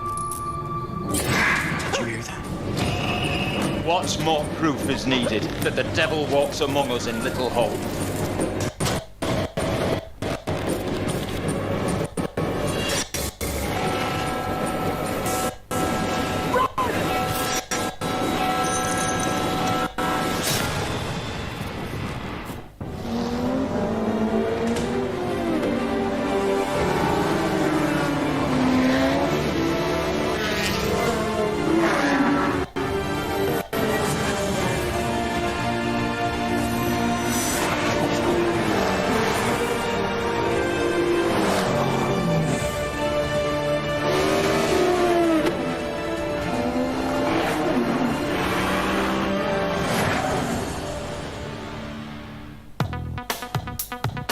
I gotta say, the game that I've given the most hours to, that I love going back to, is Assassin's Creed Odyssey. I have to say, since Origins came out, this new reboot of Assassin's Creed, so to speak, that was my first time getting into it, and I have put almost 400 hours into Assassin's Creed Odyssey. At the moment, I enjoy to play Fall Guys with my friends. It's very funny, easy to learn, but hard to master. I have a few games that I binge play, games that I return to every year. Halo, the entire Master Chief Collection, is really a big one for me where that's concerned. But I also still just casually binge Animal Crossing, and I've been doing that basically all year. I haven't put down Animal Crossing since I downloaded it. I find the daily repetitive rhythm so soothing and predictable. Although much like my house, my island is still a complete tip. Up next, we have the award for Best Microsoft Xbox Game. And the winner is Tell Me Why. Congratulations to Don't Nod Entertainment. Well, after a big day of Gamescom events and announcements, you'll be happy to know that IGN is going to help you digest all that info with Gamescom Daily Show, where you can get all the daily highlights and a late night show experience from gamers for gamers. Back to you, Jeff. Thank you very much, Sid. And by the way, congratulations to Don't Nod for Tell Me Why, a really important game that is out now that you can play on Xbox and Game Pass. And as we know, there's a lot going on in the world, and that goes beyond the pandemic. Between social conflicts we're seeing in the news and acts of nature, we can see how vulnerable we as people can sometimes be. And now I think it's as important time as ever to remember to come together and support one another. We are a global gaming community. There are millions of people watching tonight, and I know we're all here because we love games and we know that games are good in the world and can bring us together. And I think we've all felt that in 2020. So I think that's really important to remember amongst all the games and trailers. All right, well, one way as a community we can come together to do some good is the Gamescom Forest. Gamescom has launched a reforestation project by planting a Gamescom forest together with the community. Gamers worldwide can go to gamescom.global and donate to plant more trees. So let's plant a forest together. All right, well, now we're going to move on to another game, and this one was announced back in May. Chorus is a dark space combat shooter where players take control of Nara on a quest to destroy the dark cult that created her, featuring rich, ray-traced 4K 60 FPS environments on next-gen hardware. Here is the first look at gameplay from Chorus.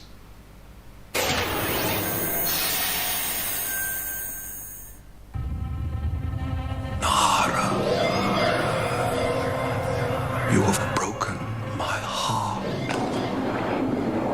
For your betrayal, you will be broken.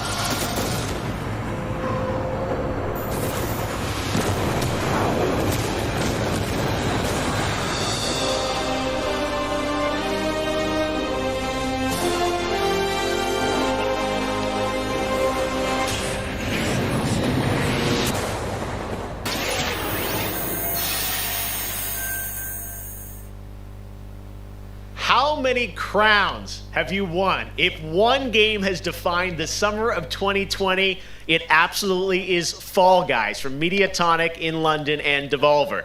This game is setting records and putting a much-needed smile on everyone's face. Fall Guys, I think, represents our industry at its absolute best. Well, soon the Fall Guys experience will evolve with Season 2. There's a lot of new stuff coming, and tonight, Mediatonic is about to give you an exclusive sneak peek at what's next. Get ready, I think the internet is about to freak out. Here it is, Fall Guys Season 2.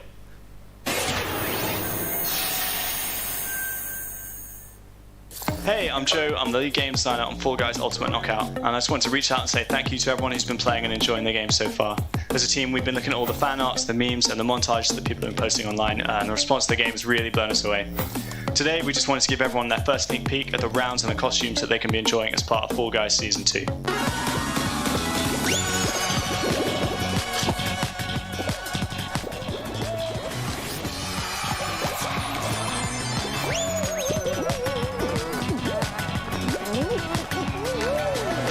In Season 2, you'll be dressing your Fall Guy as a medieval hero and competing across brand new rounds inspired by epic quests from the Middle Ages. Traverse giant drawbridges, dodge swinging axes, and scale movable siege ramps in the quest for ultimate game show glory.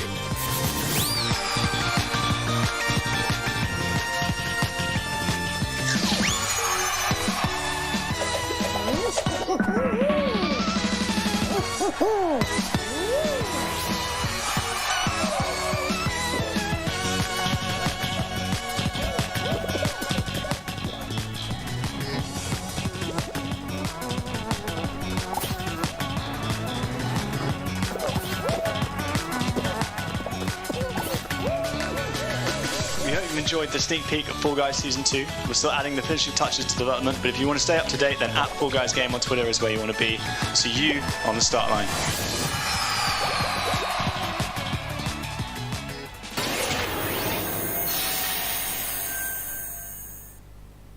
My father has Colorado in the palm of his hand, and he's afraid to close his fist. I am not.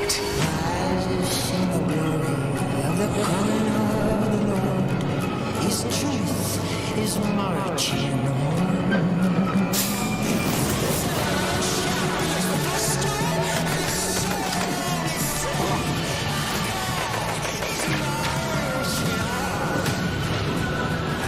Liberty's got more brains and cunning than both her brothers put together. She's the only one who could actually run Colorado. She's already tried once. Vic's a depraved child, and Val's a brain without a spine. The years my father wasted grooming them for glory when I was right there.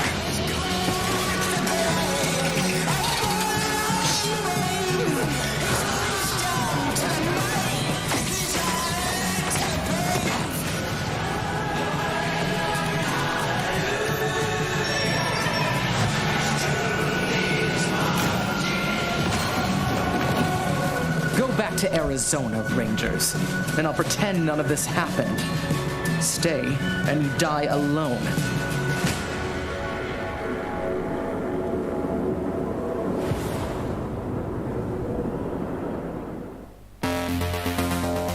I really haven't found any new appreciation for gaming at this time, because my appreciation for gaming before couldn't be higher. Com certeza, jogos multiplayer preenchem completamente a conexão social que eu preciso ter com outras pessoas nesses tempos de isolamento, e é o mais próximo que a gente pode ter de experiências reais com pessoas que estão longe da gente. You get to travel all over the world in games, which is something I've always taken for granted. At the moment I'm playing Ghost of Tsushima, and you know, I kind of prefer it to the real Japan just because I've heard that in real life they don't let you run around with katanas.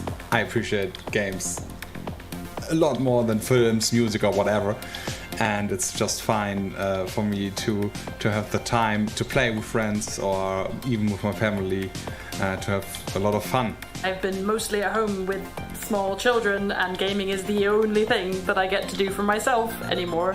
I find it's not only an escape, it's also a way to challenge my brain. Gaming is becoming clearly more important for a lot of people. You know, play is a natural instinct, and from Animal Crossing to The Last of Us Part 2 or Ori, yes, it's definitely an incredible time now to be a gamer, yes.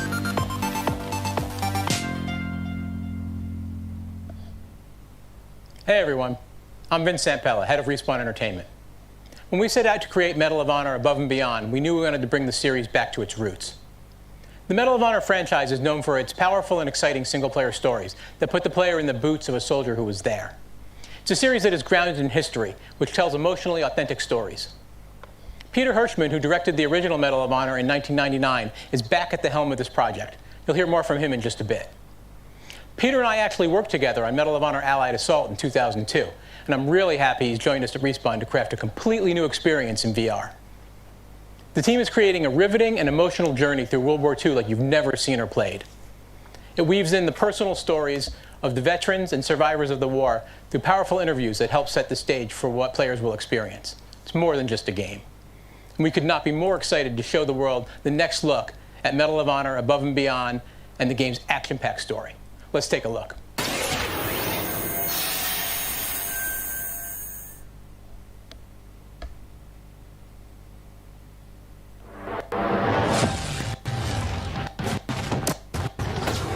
I know this is the first time some of you will see combat.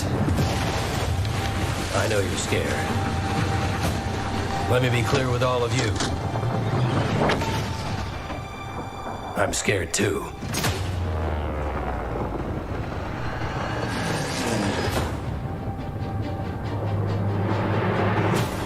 Welcome to France, gentlemen. I lead the local resistance cell. Something big is happening inside Gestapo headquarters, and we don't know what it is. We're gonna have to improvise here.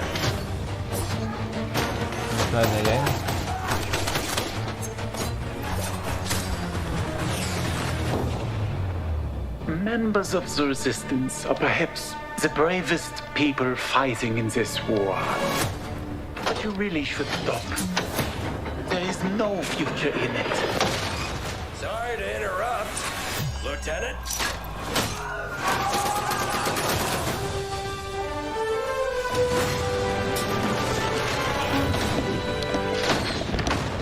Be a wild ride, but we'll get you there.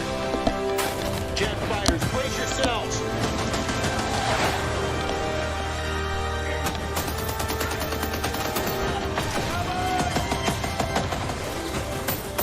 Like I said, boom.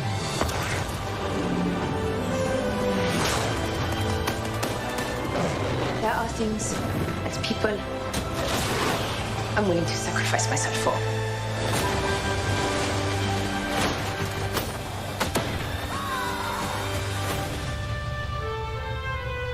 Somehow, this motley crew has been tasked with saving civilization. God help us all.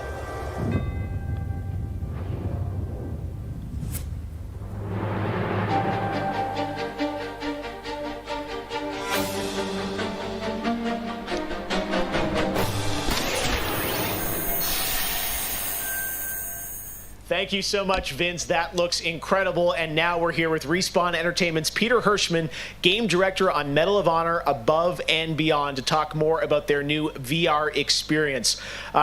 Peter, I gotta say, the trailer really grabbed me. Such an incredible story that you're telling to.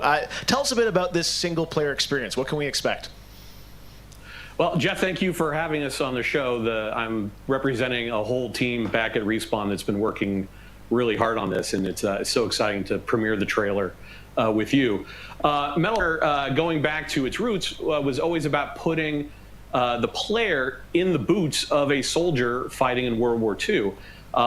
And with VR, we're able to do that in almost a literal way. It's definitely the most immersive experience, most immersive combat experience I've ever been able to work on. And the story follows you as a player being recruited into the Office of Strategic Services, commonly known as the OSS. And their mission was sabotage, espionage, search and rescue, everything in between.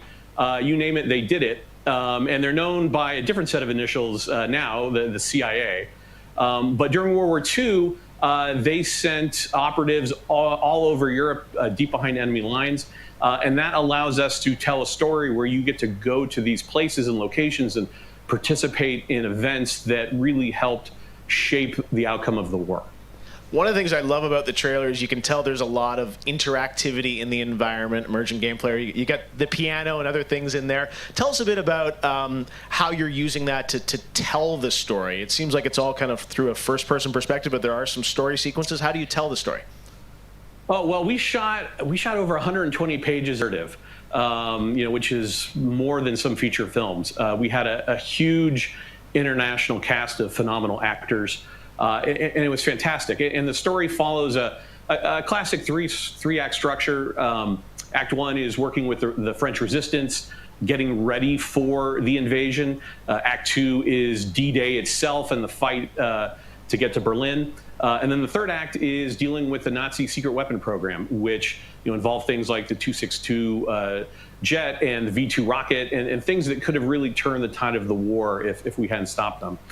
So you get to go on this journey, this story. And the story is shot all from your perspective. Because it's VR, your head is the camera. We don't have cutscenes, we don't have edits. Everything revolves around your perspective. So you experience this story completely in first person as if you are there. So it creates a much more intimate and emotional connection with the characters and the things going on around you. It was an incredible way to shoot. One of our animators stood in for the player throughout the 3 weeks that we were on stage. And all the actors are always reacting and talking to you directly. And in VR, it's such a powerful thing. It's all about building that emotional connection, and it just makes the experience all the more authentic. Well, you and Vince, I know this series is really close to your heart, and I'm like, wow, there's There's so much there to experience. It looks really rich and detailed, obviously authentic as well. Paying tribute to everyone that was involved in the war. I wanted to ask you also about multiplayer, which is something that Respawn is really known for, and you've had a great single player experience, but I hear you might also be doing MP too? Oh, well, yeah. I mean, the thing about VR is that, I've spent so much, we've known each other a long time. You so much of your career trying to map natural human movements to a controller, and just figuring out things like making it feel good, and one of the hardest ones is leaning.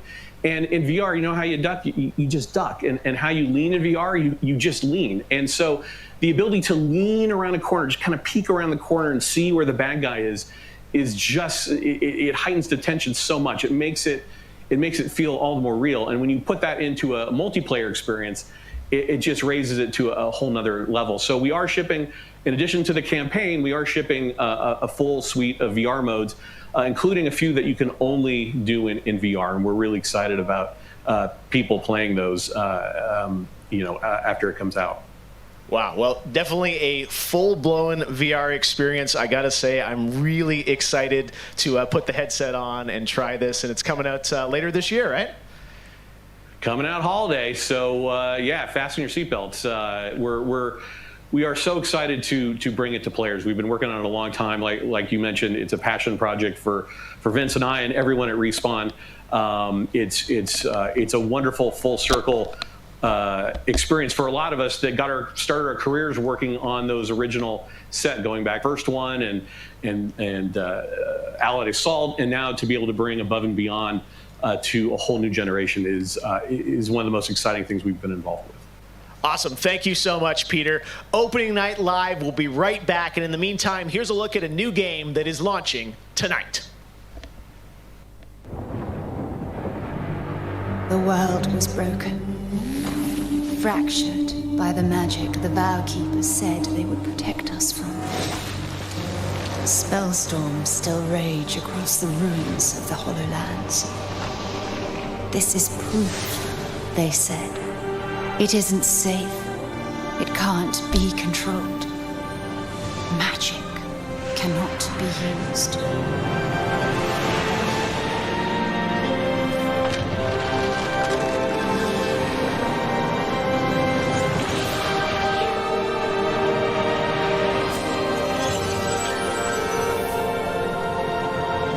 But I am a battle mage.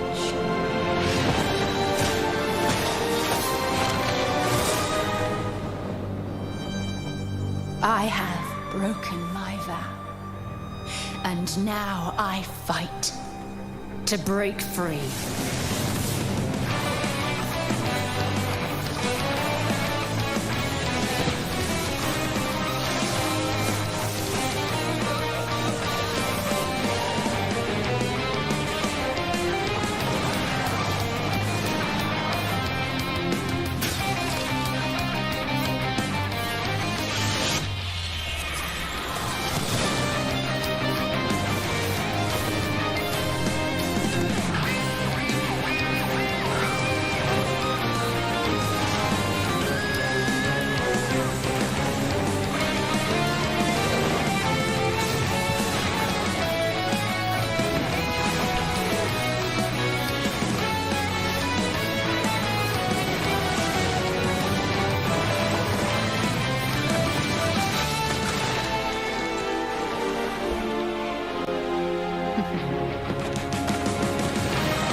So many great games in Xbox Game Pass, and many of tonight's games are in it as well. Every year at Gamescom, we like to highlight some incredible games made in Germany. And tonight, we have a special announcement about one of the most legendary German games of all time, created by Factor 5. Enjoy.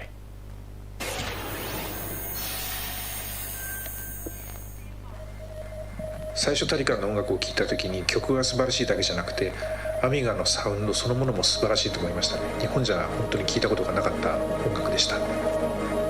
Factor 5 was so far ahead of the curve, and each of their games pushed game technology as far as possible. I'd say they're one of the greatest indie developers of all time.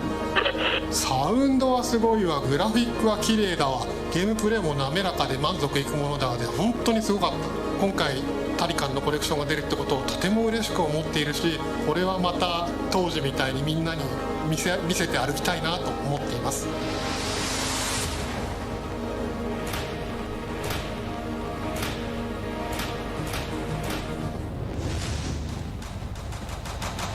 This was the first game that allowed me to completely fulfill my musical vision.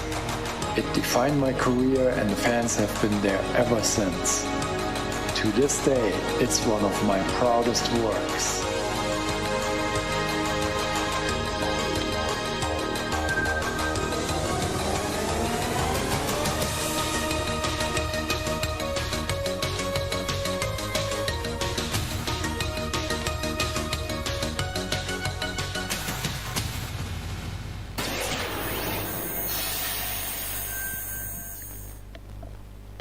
In June, Bungie revealed a new era of Destiny 2 that starts on November 10th with Beyond Light. For the first time ever, Guardians will add a new elemental power to their arsenal, the Dark Power of Stasis. With Stasis, players will take on the powers of darkness to control and dominate the battle. Here's an all-new look at Stasis from Destiny 2 Beyond Light.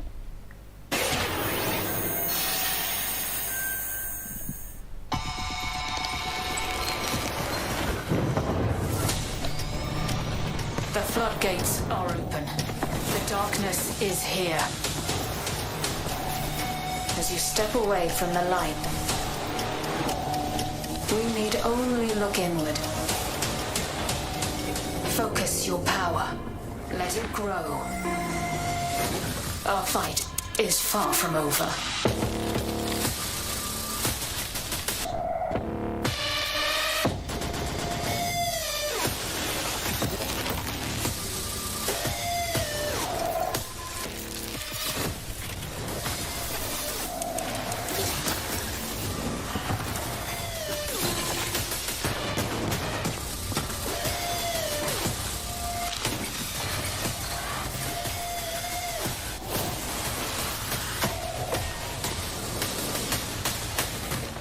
Let them come. This is their fate. One after another.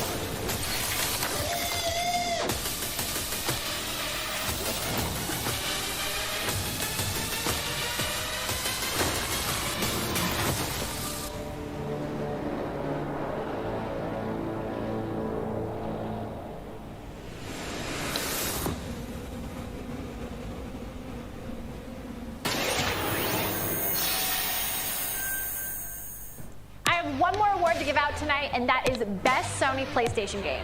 So, without further ado, the winner is Cyberpunk 2077. Congratulations. Of course, there are even more awards than the ones I announced tonight. So check out the Gamescom Awards user voting, where you can vote for your favorite streamer, Gamescom's Most Wanted, and Best of Gamescom. The winners will be revealed at Gamescom Best of Show, along with cool cosplayers, esports, and more.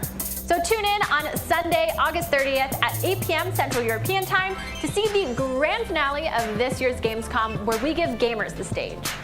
That's it for me tonight, but before I turn it back to Jeff, I just want to say that I hope everyone out there is staying safe and healthy. We're all in this together, so take care.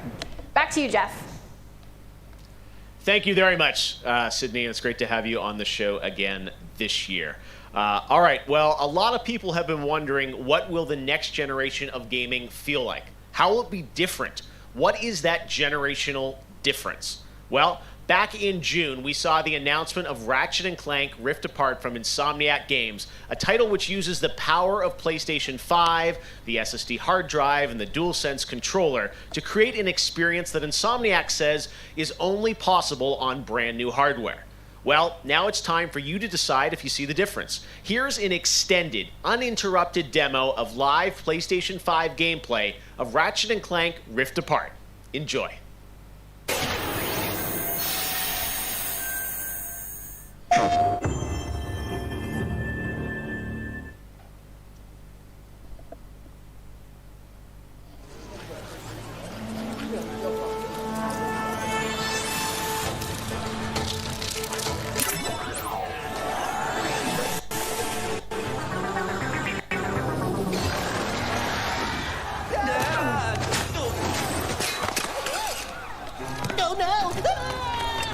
We're back.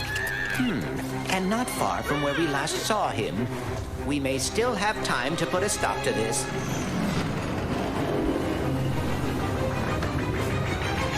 Hey, I think I found the Wombat! Oh dear.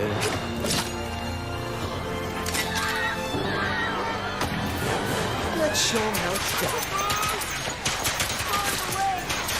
All right, bringing out the big guns.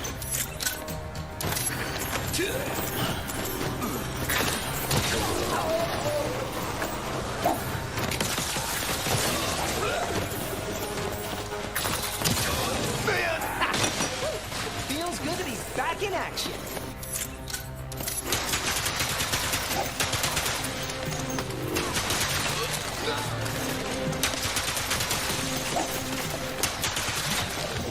Last one. The train's pulling away. Let's go.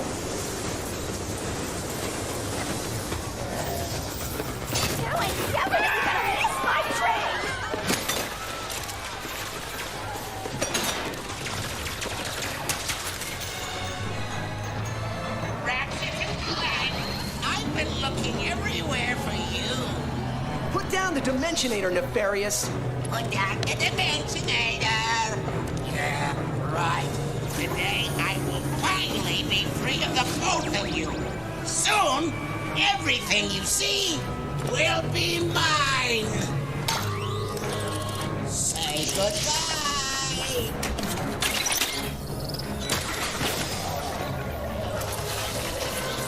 What did you...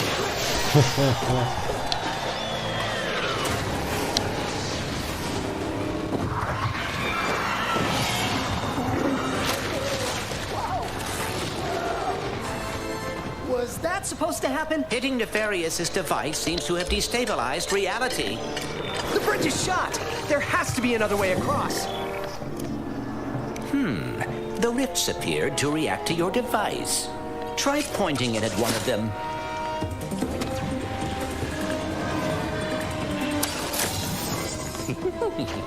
That was rather exciting. Games before trade.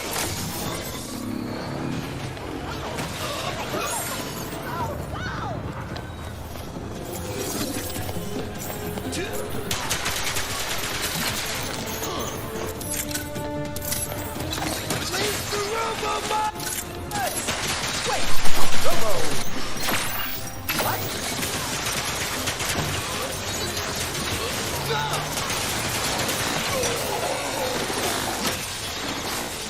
That's all of them.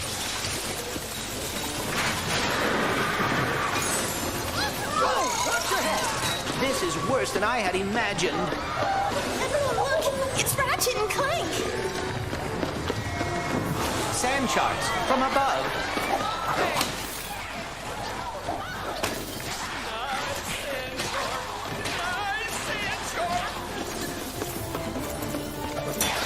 My heroes!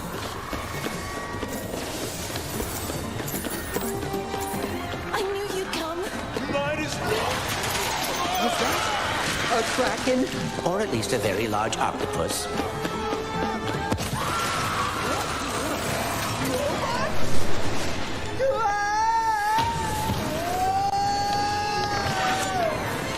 I will never get used to that. Hey, at least we're on the same planet this time. Nefarious is on the other side of that building. Let's get moving before he does anything else to break reality.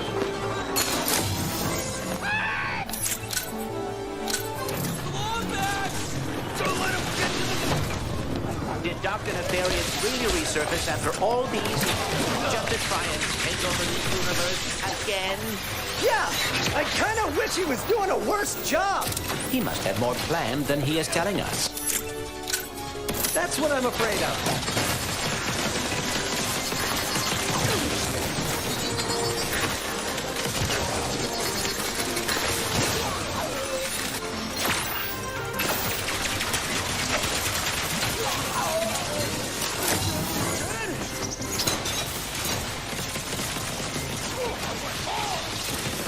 Can't wait to see what's new.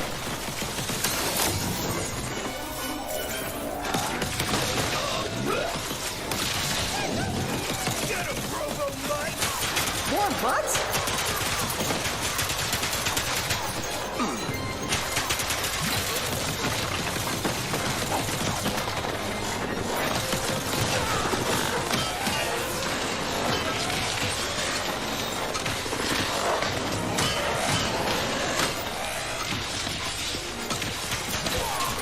That's all of them. We have to get the Dimensionator away from Nefarious.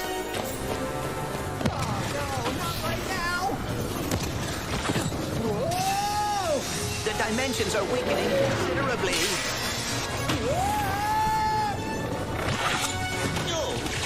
How bad is it?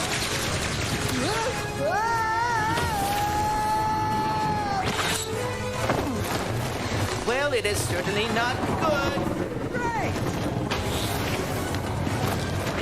Where are we?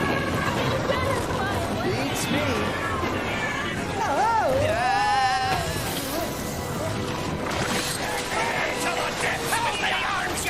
Beast! Frank? We've been boarded! Get off me! Foul creature! Frank!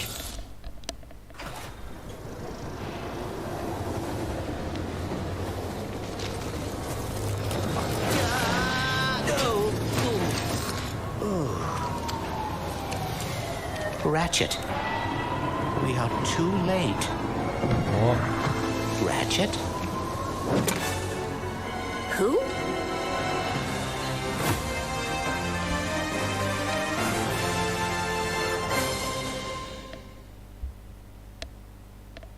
PlayStation.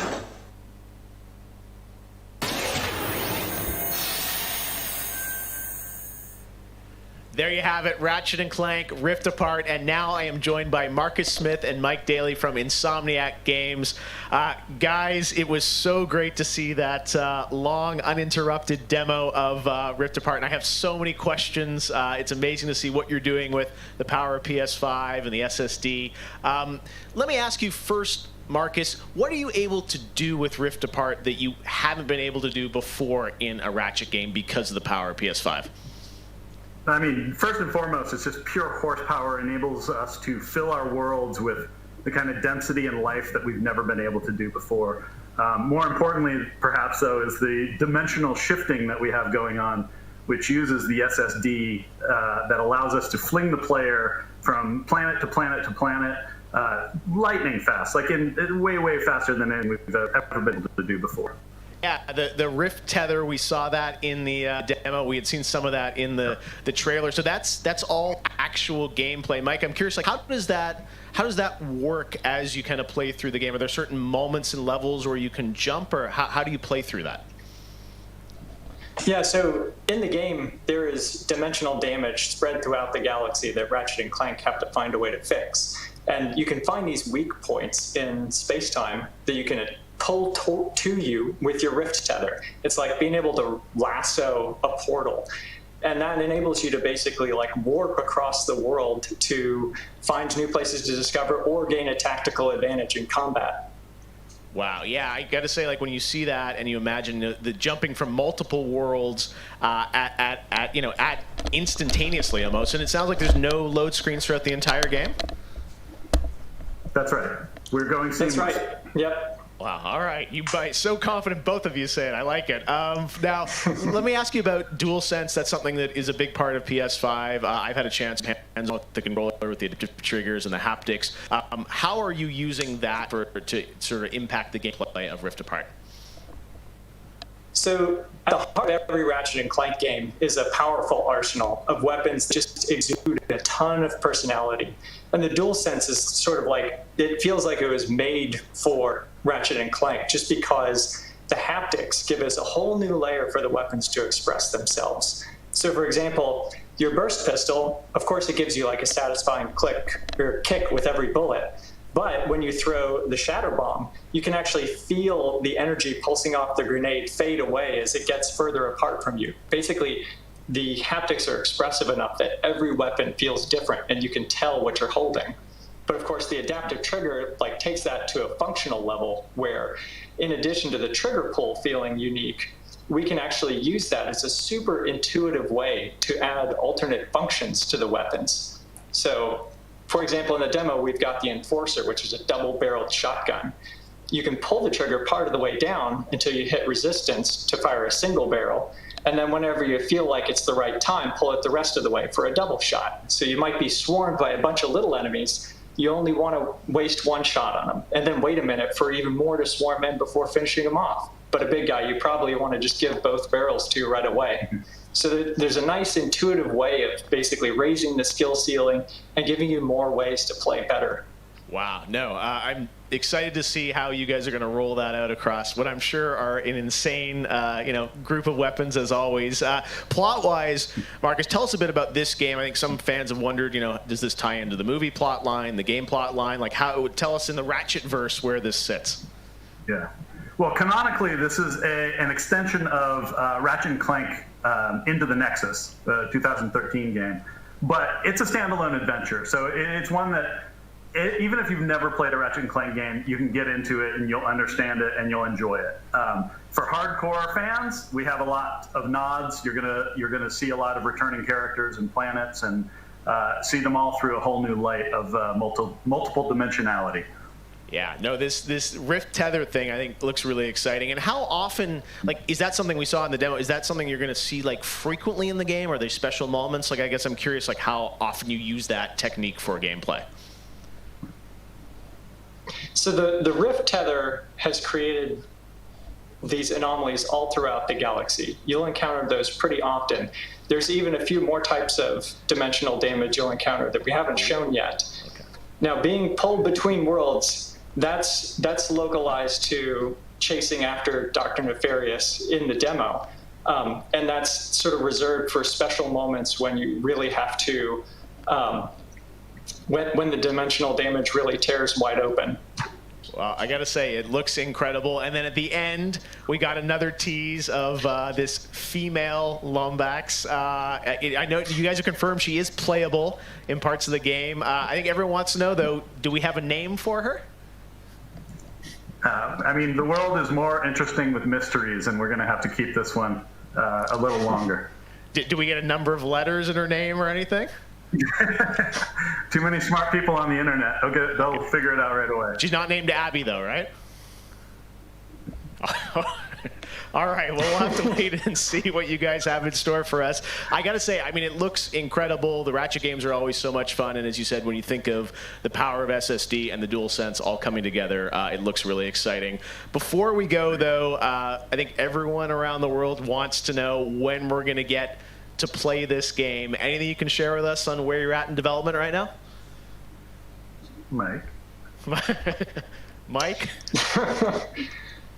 So Ratchet & Clank is coming out in the PS5 launch window. So we haven't announced a specific release date yet, so stay tuned for that. What kind of window? Is it big window? So no, I'm just kidding. All right, that's all we're going to get, I'm sure. Ratchet & Clank Rift Apart coming in the launch window for PlayStation 5. I got to say, Insomniac, we're so excited about what you guys are doing across PlayStation, and the game looks incredible. So thank you so much for all you've done, and we look forward to seeing more of Rift Apart soon. Thanks, Jeff. Take care. All right, Marcus and Mike from Insomniac, thanks for showing us that first look at Ratchet & Clank or PlayStation 5. And that's going to do it for Opening Night Live. Thank you so much for watching from around the world, and make sure to stay tuned all weekend for more live Gamescom coverage at gamescom.global. As for us, we'll see you later this year for the Game Awards 2020. Our team is hard at work to build a very special live show for you coming in December. We'll see you then. Good night.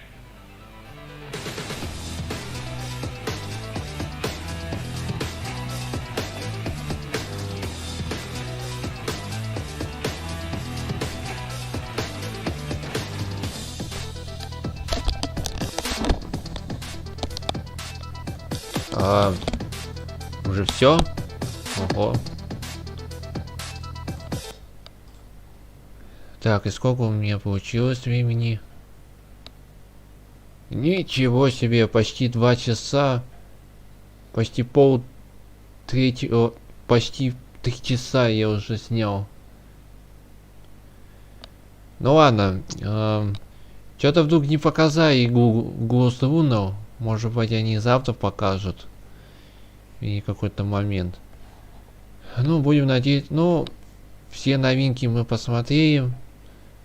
Так что будем надеяться, что завтра еще что-нибудь покажут. Ладно, короче, всем удачи, всем пока. И пишите свои мнения, комментарии по поводу этого презентации. Ну, в общем, всем удачи, всем пока.